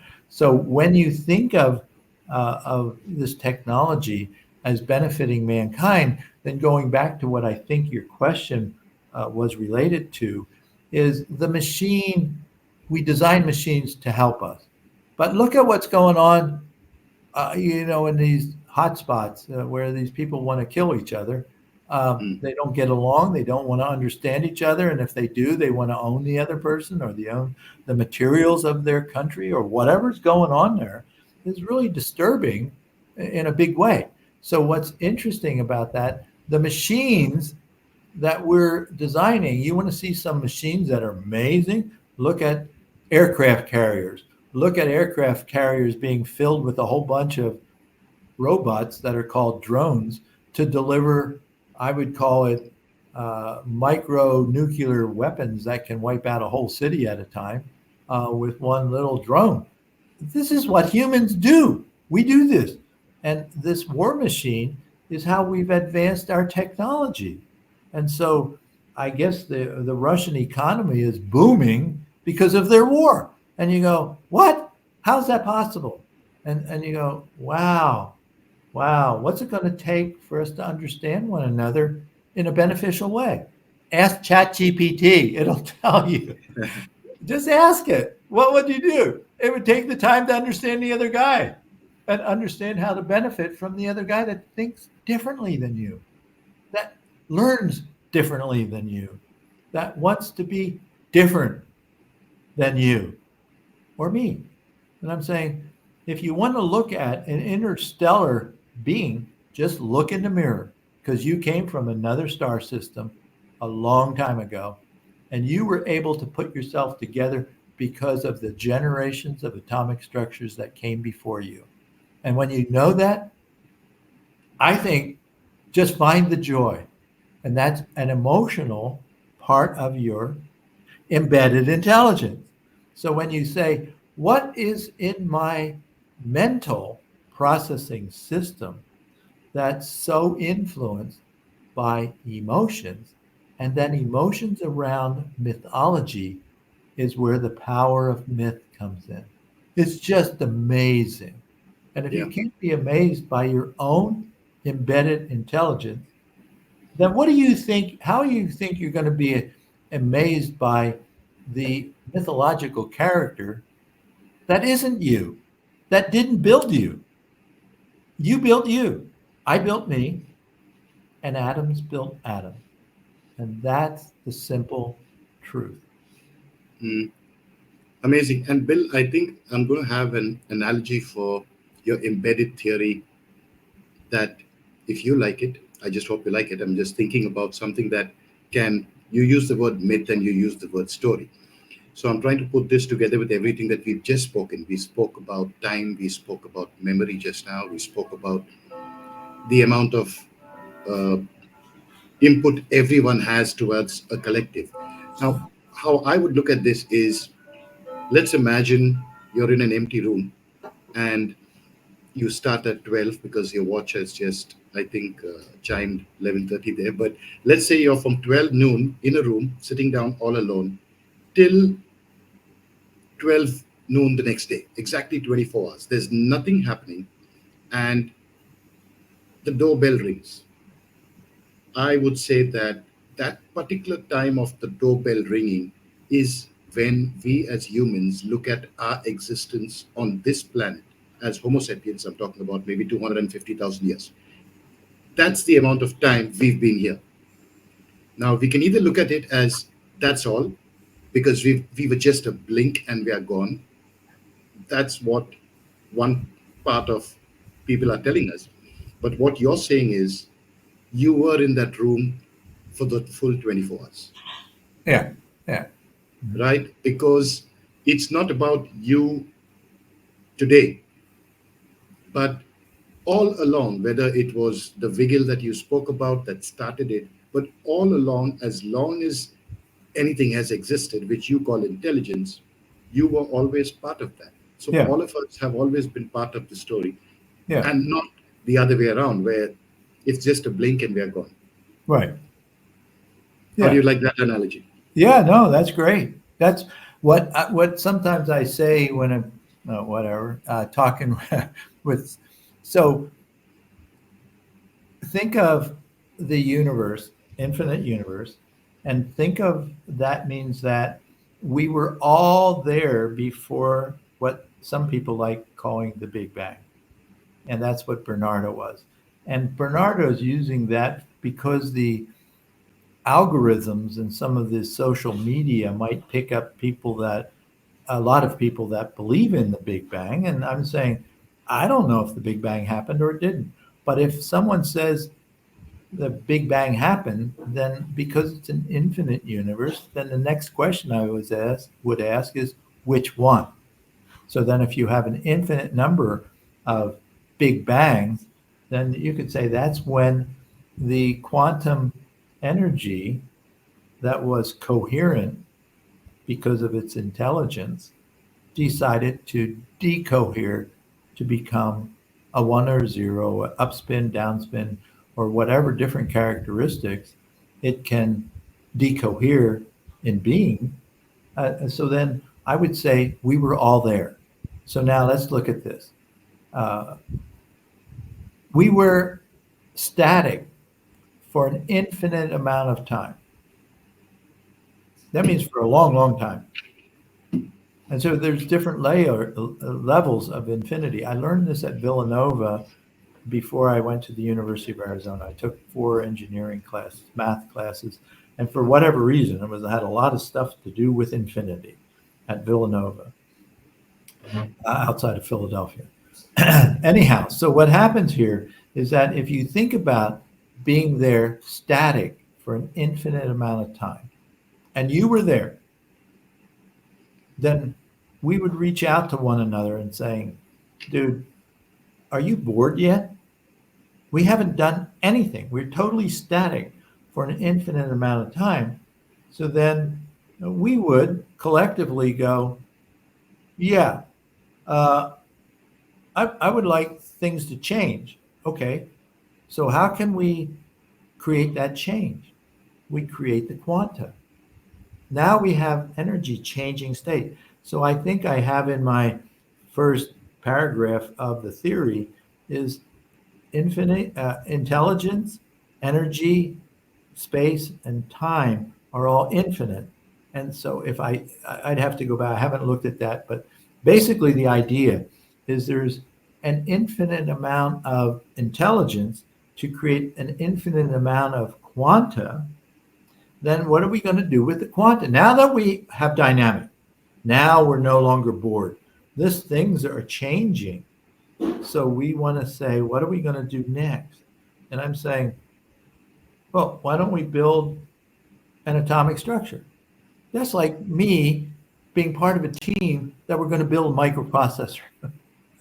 So when you think of it this, then how long did it take to go from atomic structures to be able to gravitationally, now we have electromagnetic quanta, and I'm saying, I think there's a gravity quanta in there. It might be significantly smaller than the electromagnetic that Clive Maxwell created some equations for. That's part of an electroengineering degree.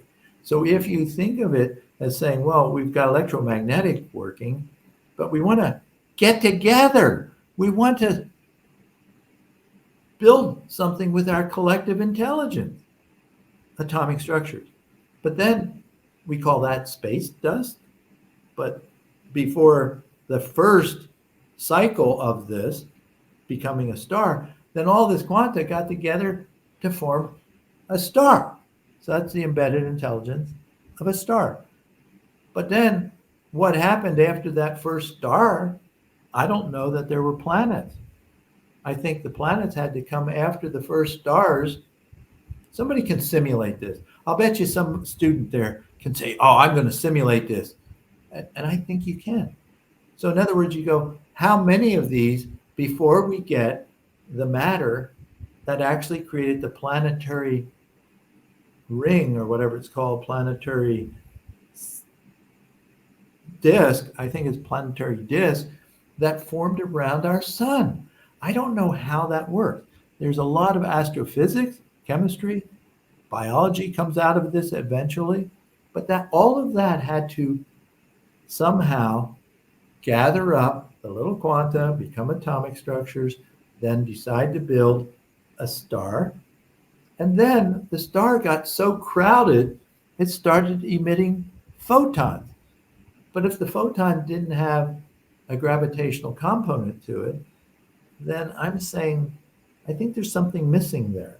So now if you start building this up, then you can see where someone like Avi would be looking for relics of a previous star system. I'm saying, look in the mirror. You're one of them. You're an alien. We are all alien. We're all different. But if you don't like using that word that way, and that doesn't create the right word picture, mental imaginary world for you, well, then don't use it. I'm just using it because I don't know that I have a choice. I don't have all these other things like Bernardo, the large language model known as Bernardo. I'm saying each one of you that have studied so deeply different topics on those topics, multidisciplinary, if you go that route, I have some bunch of books here next to me. And so I don't have a degree in anything other than electrical engineering. And so, but I'm curious about these topics, or I wouldn't have these books. And so it's people that drill into these different topics that really can make a difference for our collective intelligence. Here's something that in 2 years, this will be the Ford Motor Company manual, printed in 1926. And this is the manual that they put together for the first Model A's, I think. But I think this was my dad's book. He had a Model A, and I repaired it as a little project, hobby project when I was in high school, getting it back on the road. It was a 1929 Model A. But anyhow, these kind of things, you go, this has evolved into Teslas and all these interesting automobiles we have, and now we have a lot of intelligence embedded in the automobiles. If you wanted to find a book that I think would be a benefit to those that are interested, and why I call it a Mensch Prize, this is a hardcover, this is a soft cover, Raising Your Child to Be a Mensch. Caring, decent, responsible, caring person. This was written by a rabbi, Jewish. I was raised Lutheran, Christian, but this is for anyone. Anyone can benefit from the ideas here. So that's what we want to do going forward. We want to raise our children because we're quite influential with our children. And that comes back to, there's another book here someplace that I have. It's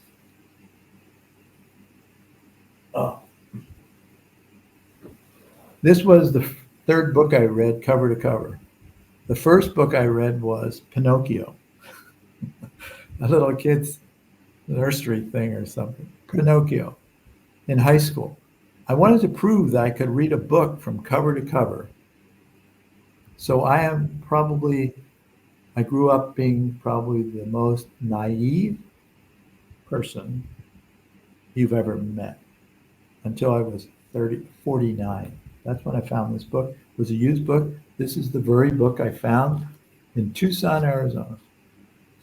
But anyhow, the language of feelings could be called the language of consciousness or the language of embedded intelligence. And if you don't know your own feeling, then you're not fully alive. So when I found this, I found that I probably highlighted the whole thing. I mean, I highlighted a lot. This was my first, the second book I read was called The Godfather, and there's a story about that. But I went from Pinocchio to The Godfather during finals in 1969. And then my third book is this one. I got a lot of wows and things like this in the border. So, but this one, I would say these two books is what I'd like every Mensch Prize recipient to find somehow. These two books, Language of Feelings and Raising Your Child to Be a Mensch. I get emotional about that. So that's part of the story. That's part of the story. Really nice. Thank you for sharing. You're welcome. I have 6 Mensch Prizes at Franke, the Honors College at U of A, and that's for the students that apply for the dual degree, Creative Intelligence and Innovation. But the reason why I have 6 Mensch Prizes, because there are 6 Nobel Prizes. The Nobel Prize was funded by disintegrating things with dynamite. So the money behind the Nobel Prize is about blowing up things, disintegrating them. The Mensch Prize is about integration, integrated circuits, integrating humanity in a beneficial way. So actually, the Mensch Prizes may at some point become more interesting than Nobel Prizes. But we don't know whether that's going to happen or not. Oh, I'm sure it will. And with all that you've just shared, both on the screen and just your passion for when you speak, I was also looking at probably a couple of hours ago when we started. You went into the actual chips and you were showing us how those were put together right down to right now. And The Asteroid Hunter is the book on your just behind you as well. And I was looking at that because I have that book as well. That's a great book. Yeah, that's my friend Dante. Yeah. He asked me to be the chair of his development board, which actually I created 2 Mensch prizes within the Arizona Astrobiology Center. He wanted an undergraduate and a graduate Mensch prize, and so we gave one of each of those away last year. I think was the first year. But yeah, the asteroid hunter, Dante's amazing. He's what NASA calls is their gold standard in principal investigators. He's amazing, amazing. His wife, Kate, is equally amazing. She somehow manages all of the information NASA records in Wow. their, and that's petabytes. I don't know what the number is, but when I talked to her about this, I think petabytes like per day. So I don't know where they store all this information, or they wanted to be able to recall it. So if you wanted to use a machine to locate a specific type of galaxy, star system, or planetary system, this that's why she's managing this incredible amount of information. And the Nexus book. Do you know about the Nexus by Harari? Harari. So Uh, Nexus is Harari's new book. I've read his two books before that, and I did look at an interview recently. He has been featuring on a couple of podcasts as well. No, but that's definitely a book that I'm looking forward to. In fact, I think I've ordered for it, or it's on its way, because I'm looking for a hard copy. But have you read that? yeah, I at this point with other things going, uh, where is it? It's here someplace, I think. Oh yeah, it's right there. The second book, right here. So that book is yeah, I'm reading it. I find it fascinating, but the thing that I find it really fascinating about it is its subtitle, A Brief History of Information Networks from the Stone Age to AI. So that the key words there, information networks. So this book could be considered a network itself. So each book could be considered an information network. So if you want to take the information network on steroids, it's what Google has done. Collect a lot of information. And then also we're through our machines can tell you where you spent your time driving from here to there. So it's got all this information. And you go, wow, we've got so much information. Do we have information overload? So that's why we had to build the machine like NVIDIA's CPUs to go through a petabyte of, I don't know how much characters it goes through in a short amount of time. But in order to do the AIs, I use AI because it's easy to use AI, but AI is like a mythological construction. And, somebody's probably written, if I can think of it, somebody's written it, published it, put it in a book. Uh, so what happens here is if you want to call AI God, then you're mixing your domains. You're mixing them up because one is a mythology, the other one is, you could call it reality. But when you use AI to talk about embedded intelligence technology, then AI is like on the edge of mythology. So if you use embedded intelligence technology, the technology word is the part where the microprocessor shows up, where these systems show up. And when these systems get as information powerful to go sort through information, like ChatGPT 4.0 or Gemini or Notebook LM from Google, if you look at the amount of information that you go through, that they can go through to give you back a response to the prompt. So when you ask a machine a question, at this point they're calling them prompts. So when I created the theory of embedded intelligence, that could be considered a prompt for your individual and collective embedded intelligence. So I'm not asking you a question with that. I'm just giving you some information in slide form. If you put every one of those sentences or words into ChatGPT, I'm wondering what it would come back with. In other words, it can help you understand the concept. But I was giving you an assembly language version of prompts for the human embedded intelligence. Think of those 24 slides and the words that I've used as a prompt for your embedded intelligence. Now, with the assistant, interesting that my first use of the slides was in 2011 at the Mensch Spark Shop in Durango, Colorado's Powerhouse Science Center. I gave a little talk and I needed some slides, so I wouldn't go all over the place like I do. like I do.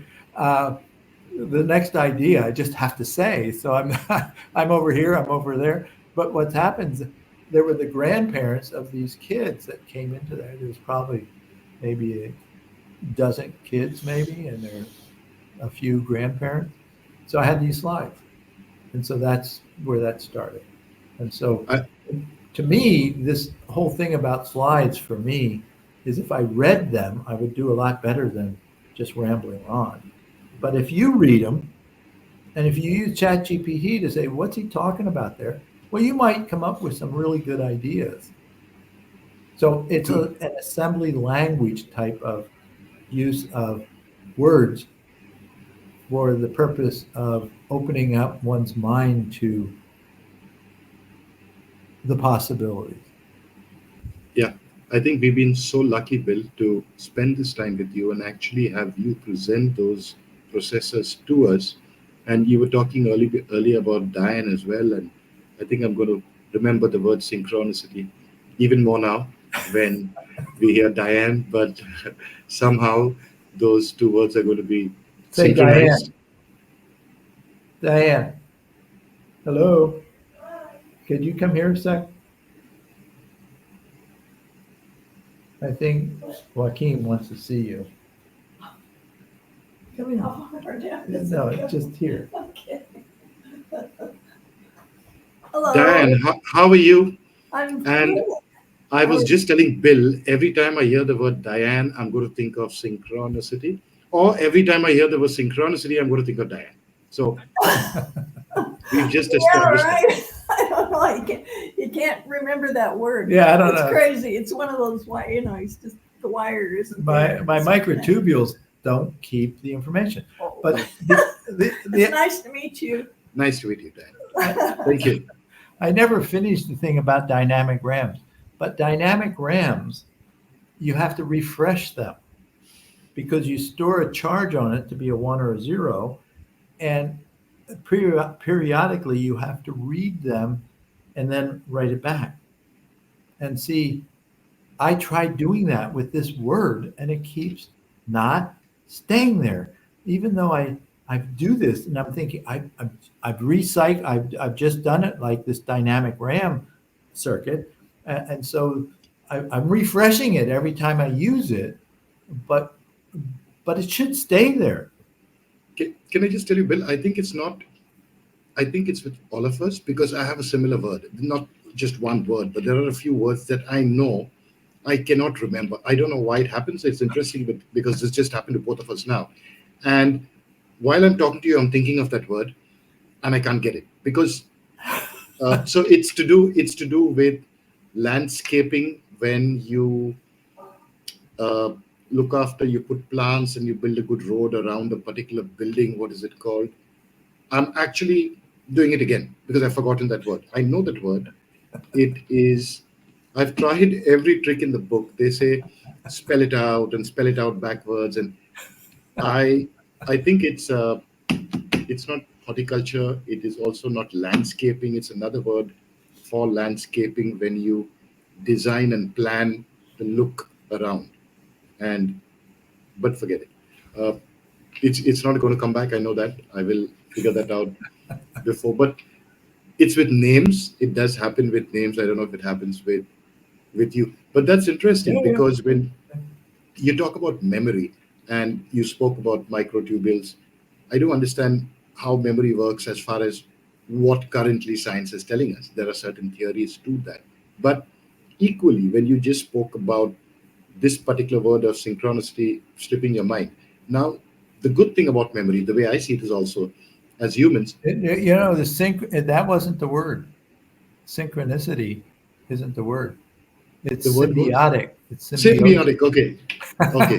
We're having the Now same see, problem. yeah, so, so it's we are all in that together. And when I was talking about memory, I think the good thing with us and how do you define memory is memory needs to be strong enough that you remember what you need to do next or move forward, Yeah. but weak enough that you do not have too much of baggage to carry because that will stop you from moving forward. Because just imagine if we remembered every single thing and detail and word that happened to us in our lives, some of which nobody needs. We need to somewhere in the brain process that information. You were talking about RAM memory, and you're the processor guy, but I don't know whether we've just hit onto something very interesting, but probably that's the difference between a computer and a human being. I just came up with that as I'm talking to you. Because Yeah. a computer can access memory immediately, anything and anywhere.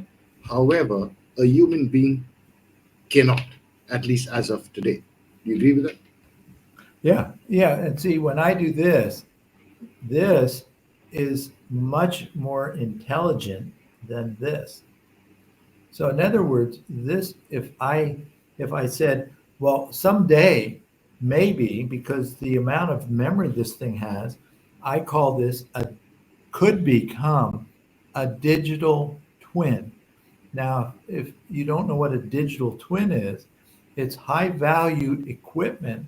Some companies like John Deere company, I just talked to this person at Notre Dame last weekend, and he's in charge of their what do you call it, a university uh, innovation lab. That's what it's called at the University of Notre Dame. He came from John Deere company, and so what's interesting about that is that when I'm talking with him and we're talking about digital twins, he knew what a digital twin was because these high value pieces of equipment like mining equipment that might cost millions of dollars, you don't want that to be down more than to repair it on a maintenance program.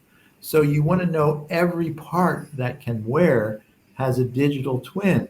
So it's time to have our hour or our time for uh, uh, what do you call it, preventive maintenance to be done on the equipment to replace the part that's wearing out. So a digital twin is used for very expensive technology that's employed in manufacturing or, by the way, all of these factories, by the way, we have about 105 $20 billion fabs being built here in Arizona.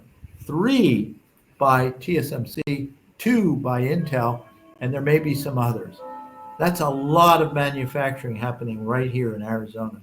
All of it's going to be run by robots. But now let's look at this. The company is actually out of Singapore. Swiss Francs, I think, is the company that builds some of that very advanced equipment used in these very advanced factories. And I somehow got to know him. But anyhow, the point is, they have digital twins for their high valued technology robots that run these factories. So you want to have them on a preventive maintenance schedule so you don't turn down the factory. The factory, these $20 billion factories want to keep running 24/7. So if you pull a piece of equipment off of there to maintain it, so when you put it back online, it works the way you. So these are where digital twin comes from. Now there's nothing more valuable than you. Just think of it, how valuable you are. So if your child that you're raising, right, with the, what's it, the, raising your child to be a mensch, if you have one of those, they're very valuable. So what if you thought that when your child is born, you're going to have one of these recording every moment of every day? So you actually have a digital twin of that life form. And you could, with this, recall its subjective consciousness. You could do that with a machine because these are ones and zeros. If you want to do it with a human, you can't duplicate a human. That's one of the things I think, be talking about on Wednesday morning with this woman from South Africa. But anyhow, if you look at this from a digital twin standpoint, and if you wanted to recall, let's say your child, your new baby, you're going to do a digital twin. She or he's going to have his entire life on here. And what you don't have on here, it's going to go to the data center. So the data center is going to be the other part of the digital twin, right? Now you can recall every moment of every day, and you can get the subjective because you're going to have the emotional content of that experience also recorded. So you can recall the emotion. Now you go, wow, that's a lot of effort to do this. Then the next philosophical question I would ask you, do you want to relive that moment from, for me, 79 years ago? Or do I want to have the new in real time, the now moment with Joaquin? I'll opt for the new moment with Joaquin. I won't go back. Why would I go back? I already had that experience. Now I'm moving forward. So one of the candidates for our election is saying, we're not going back. We're not going back. We're going forward. That's why I put on all of my emails these days, looking forward, period. Looking forward. What am I looking forward to? Dude, I'm looking forward. But the now moment is the only moment you ever have owned, ever. And if you're not present in a now moment, then you're not fully engaged with your life, your opportunity to experience this precious 100 years. Just say 100 years. If you get a few more years or a few less years, oh well.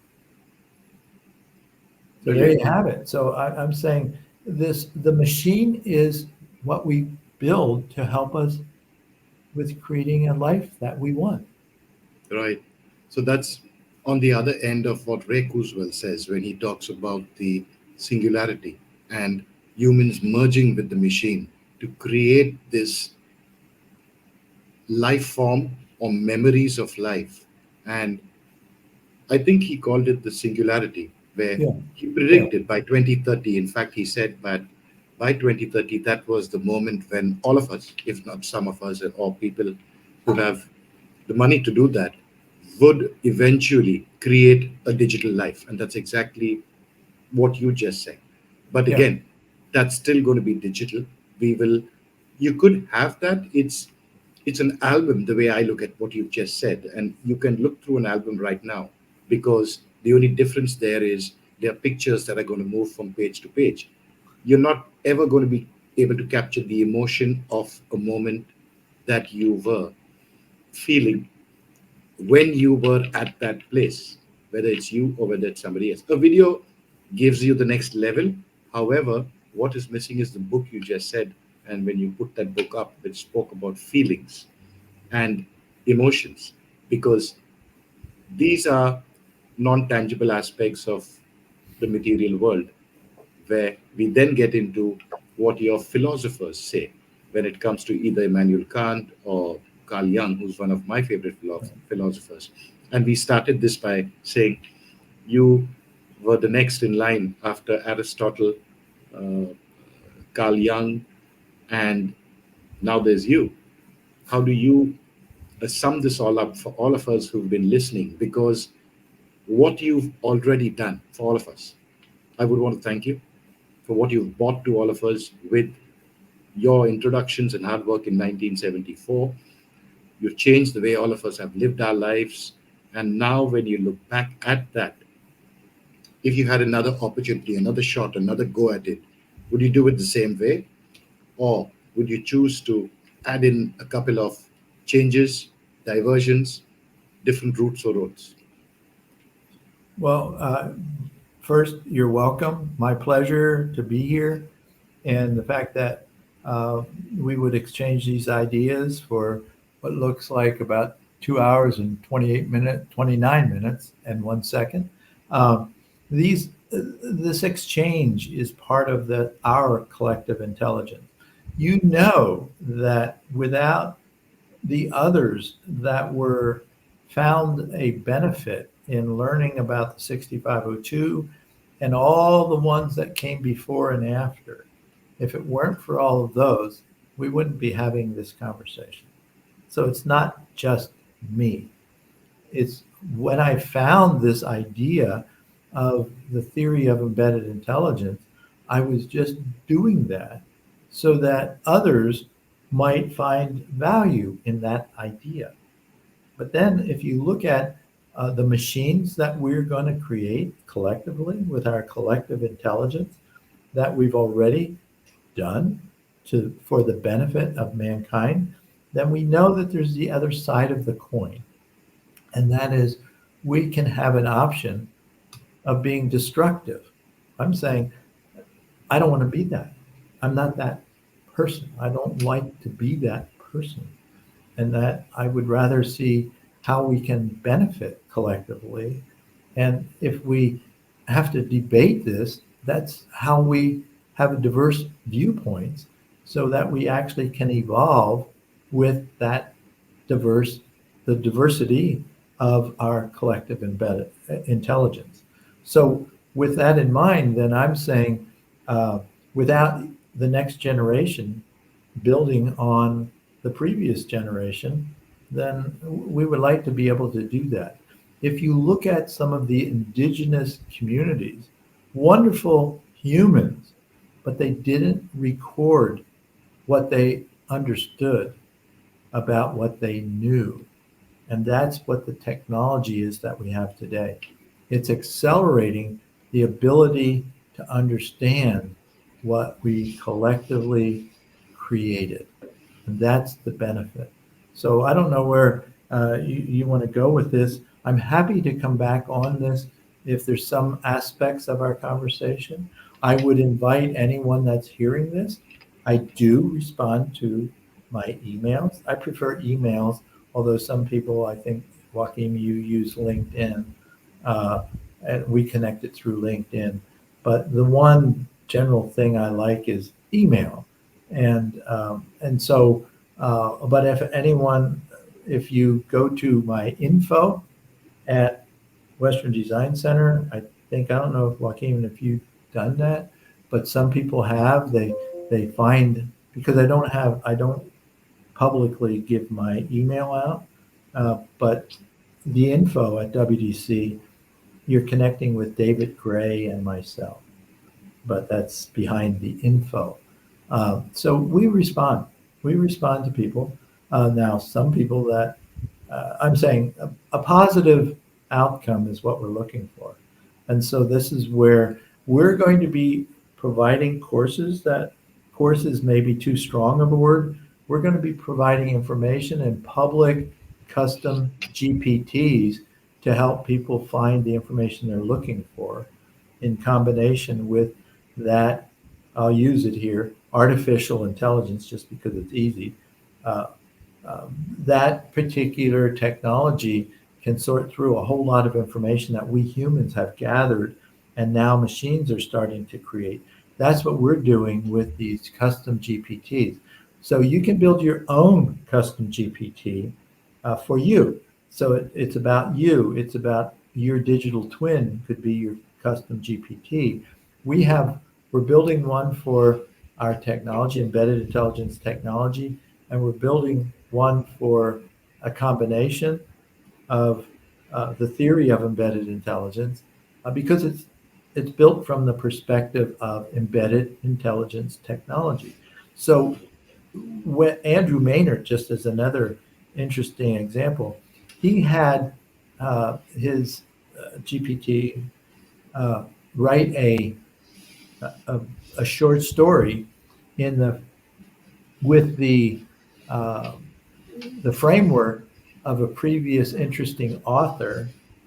Then after he did this, if you Andrew Maynard at Arizona State University, very interesting. I talked about him earlier, but he also then asked the Chat GPT how it did it, how it actually works. So he's using the Chat GPT to help. It's just like what we're doing here. Why did Bill come up with this theory of embedded intelligence? And where is he going with it? That's some of the philosophical method. And I found this out from TED. There's a philosophical method. You ask the philosopher where they're coming from, what's their perspective, and then what's the benefit of this philosophical discourse or philosophical positive that they're doing. And so when you do, that's part of the philosophical method. We have a scientific method, we have an engineering methodology, and the one that I really like that I took a course in 1970, 71 was systems engineering. Systems engineering. Wikipedia. Look at it. Oh my God. That course, I got the only, occasionally I get good grades. Occasionally. I got the only A in the class. How would I find that? Because there's this really smart woman. She was a lot smarter than me. She got a B because it was graded on a curve. And that's how I know it, because she's wanting to say, you can't give out just one A. She was going for straight A's. And because I got the only A, she got a B. Well, that's pretty sad, actually, because she had a goal and it was interrupted by this experience. So I don't know what happened. She went to work for Salt River Project, I think, here in Arizona, but she was a great engineer. She may have been the only female in the 15 students that graduated that year in electrical engineering. But systems engineering, I just found out, is amazing. So if you want to see something that's interesting, systems engineering. So actually, the embedded intelligence of our bodies is systems engineering. Our system is our physicality, and our mental part that we put on top of the physicality is what we're in charge of, that we can do something with, because the rest of it, it's kind of been designed over centuries to be a human. And so all we're doing is adding our intelligence that we've created through our studies, through our experiences. We add it on top of these 40 trillion or whatever there are cells that we call ourselves. And obviously, with everything that you've been speaking to us about today, Bill, I also want to let all our listeners know that prior to this conversation, we actually did not have a plan on what we were going to talk about. And we let it go and said, let's keep it natural, and we see where this conversation goes. But I'm really happy we did that, because this last 2.5 hours has been absolutely amazing. And the conversation can get, and I did not want it to be an interview, because that's not the kind of format that we do, right? And your very fact that you were talking about intelligence, it is bouncing off, and we did go into the left, and then we came back to the right, and then we got back on track again. For me, when we have these conversations, Bill, that's the best part of what I enjoy, because I don't know what you're going to say next. I don't have a question in my mind pre-planned till I listen to what you're going to say. So on behalf of all our listeners, Bill, everybody, I honestly and sincerely want to thank you and Diane for all the time that y'all have spent with us on Indian Genes, talking to us, and always know that we are here. At any time you want to get back in touch with us, we can do a few live shows if we have to. And I'm just happy that I could speak to you, Bill. So I just hope you enjoyed this conversation as well. Oh, I enjoyed it immensely. No, Joaquin, It's probably the other way around. If you want any more information because you may have collected some information in your network, information network, and said, hey, maybe we should talk about this topic, I'd be happy to. And so I'm excited for how we synergize our collective viewpoints on this. And when you look in the mirror, just know that you're intergalactic. Nice, brilliant. And once again, thank you so much, Bill. And I'm sure we're going to be speaking again. We're going to keep in touch. And anything, as I always say, if you need from India, we are just a call or I know you like emails. So we are just an email away. So once again, Okay, Bill, thank you so much for your time. you're very welcome. Have a good day. Have a good day, Bill. All right. Bye-bye.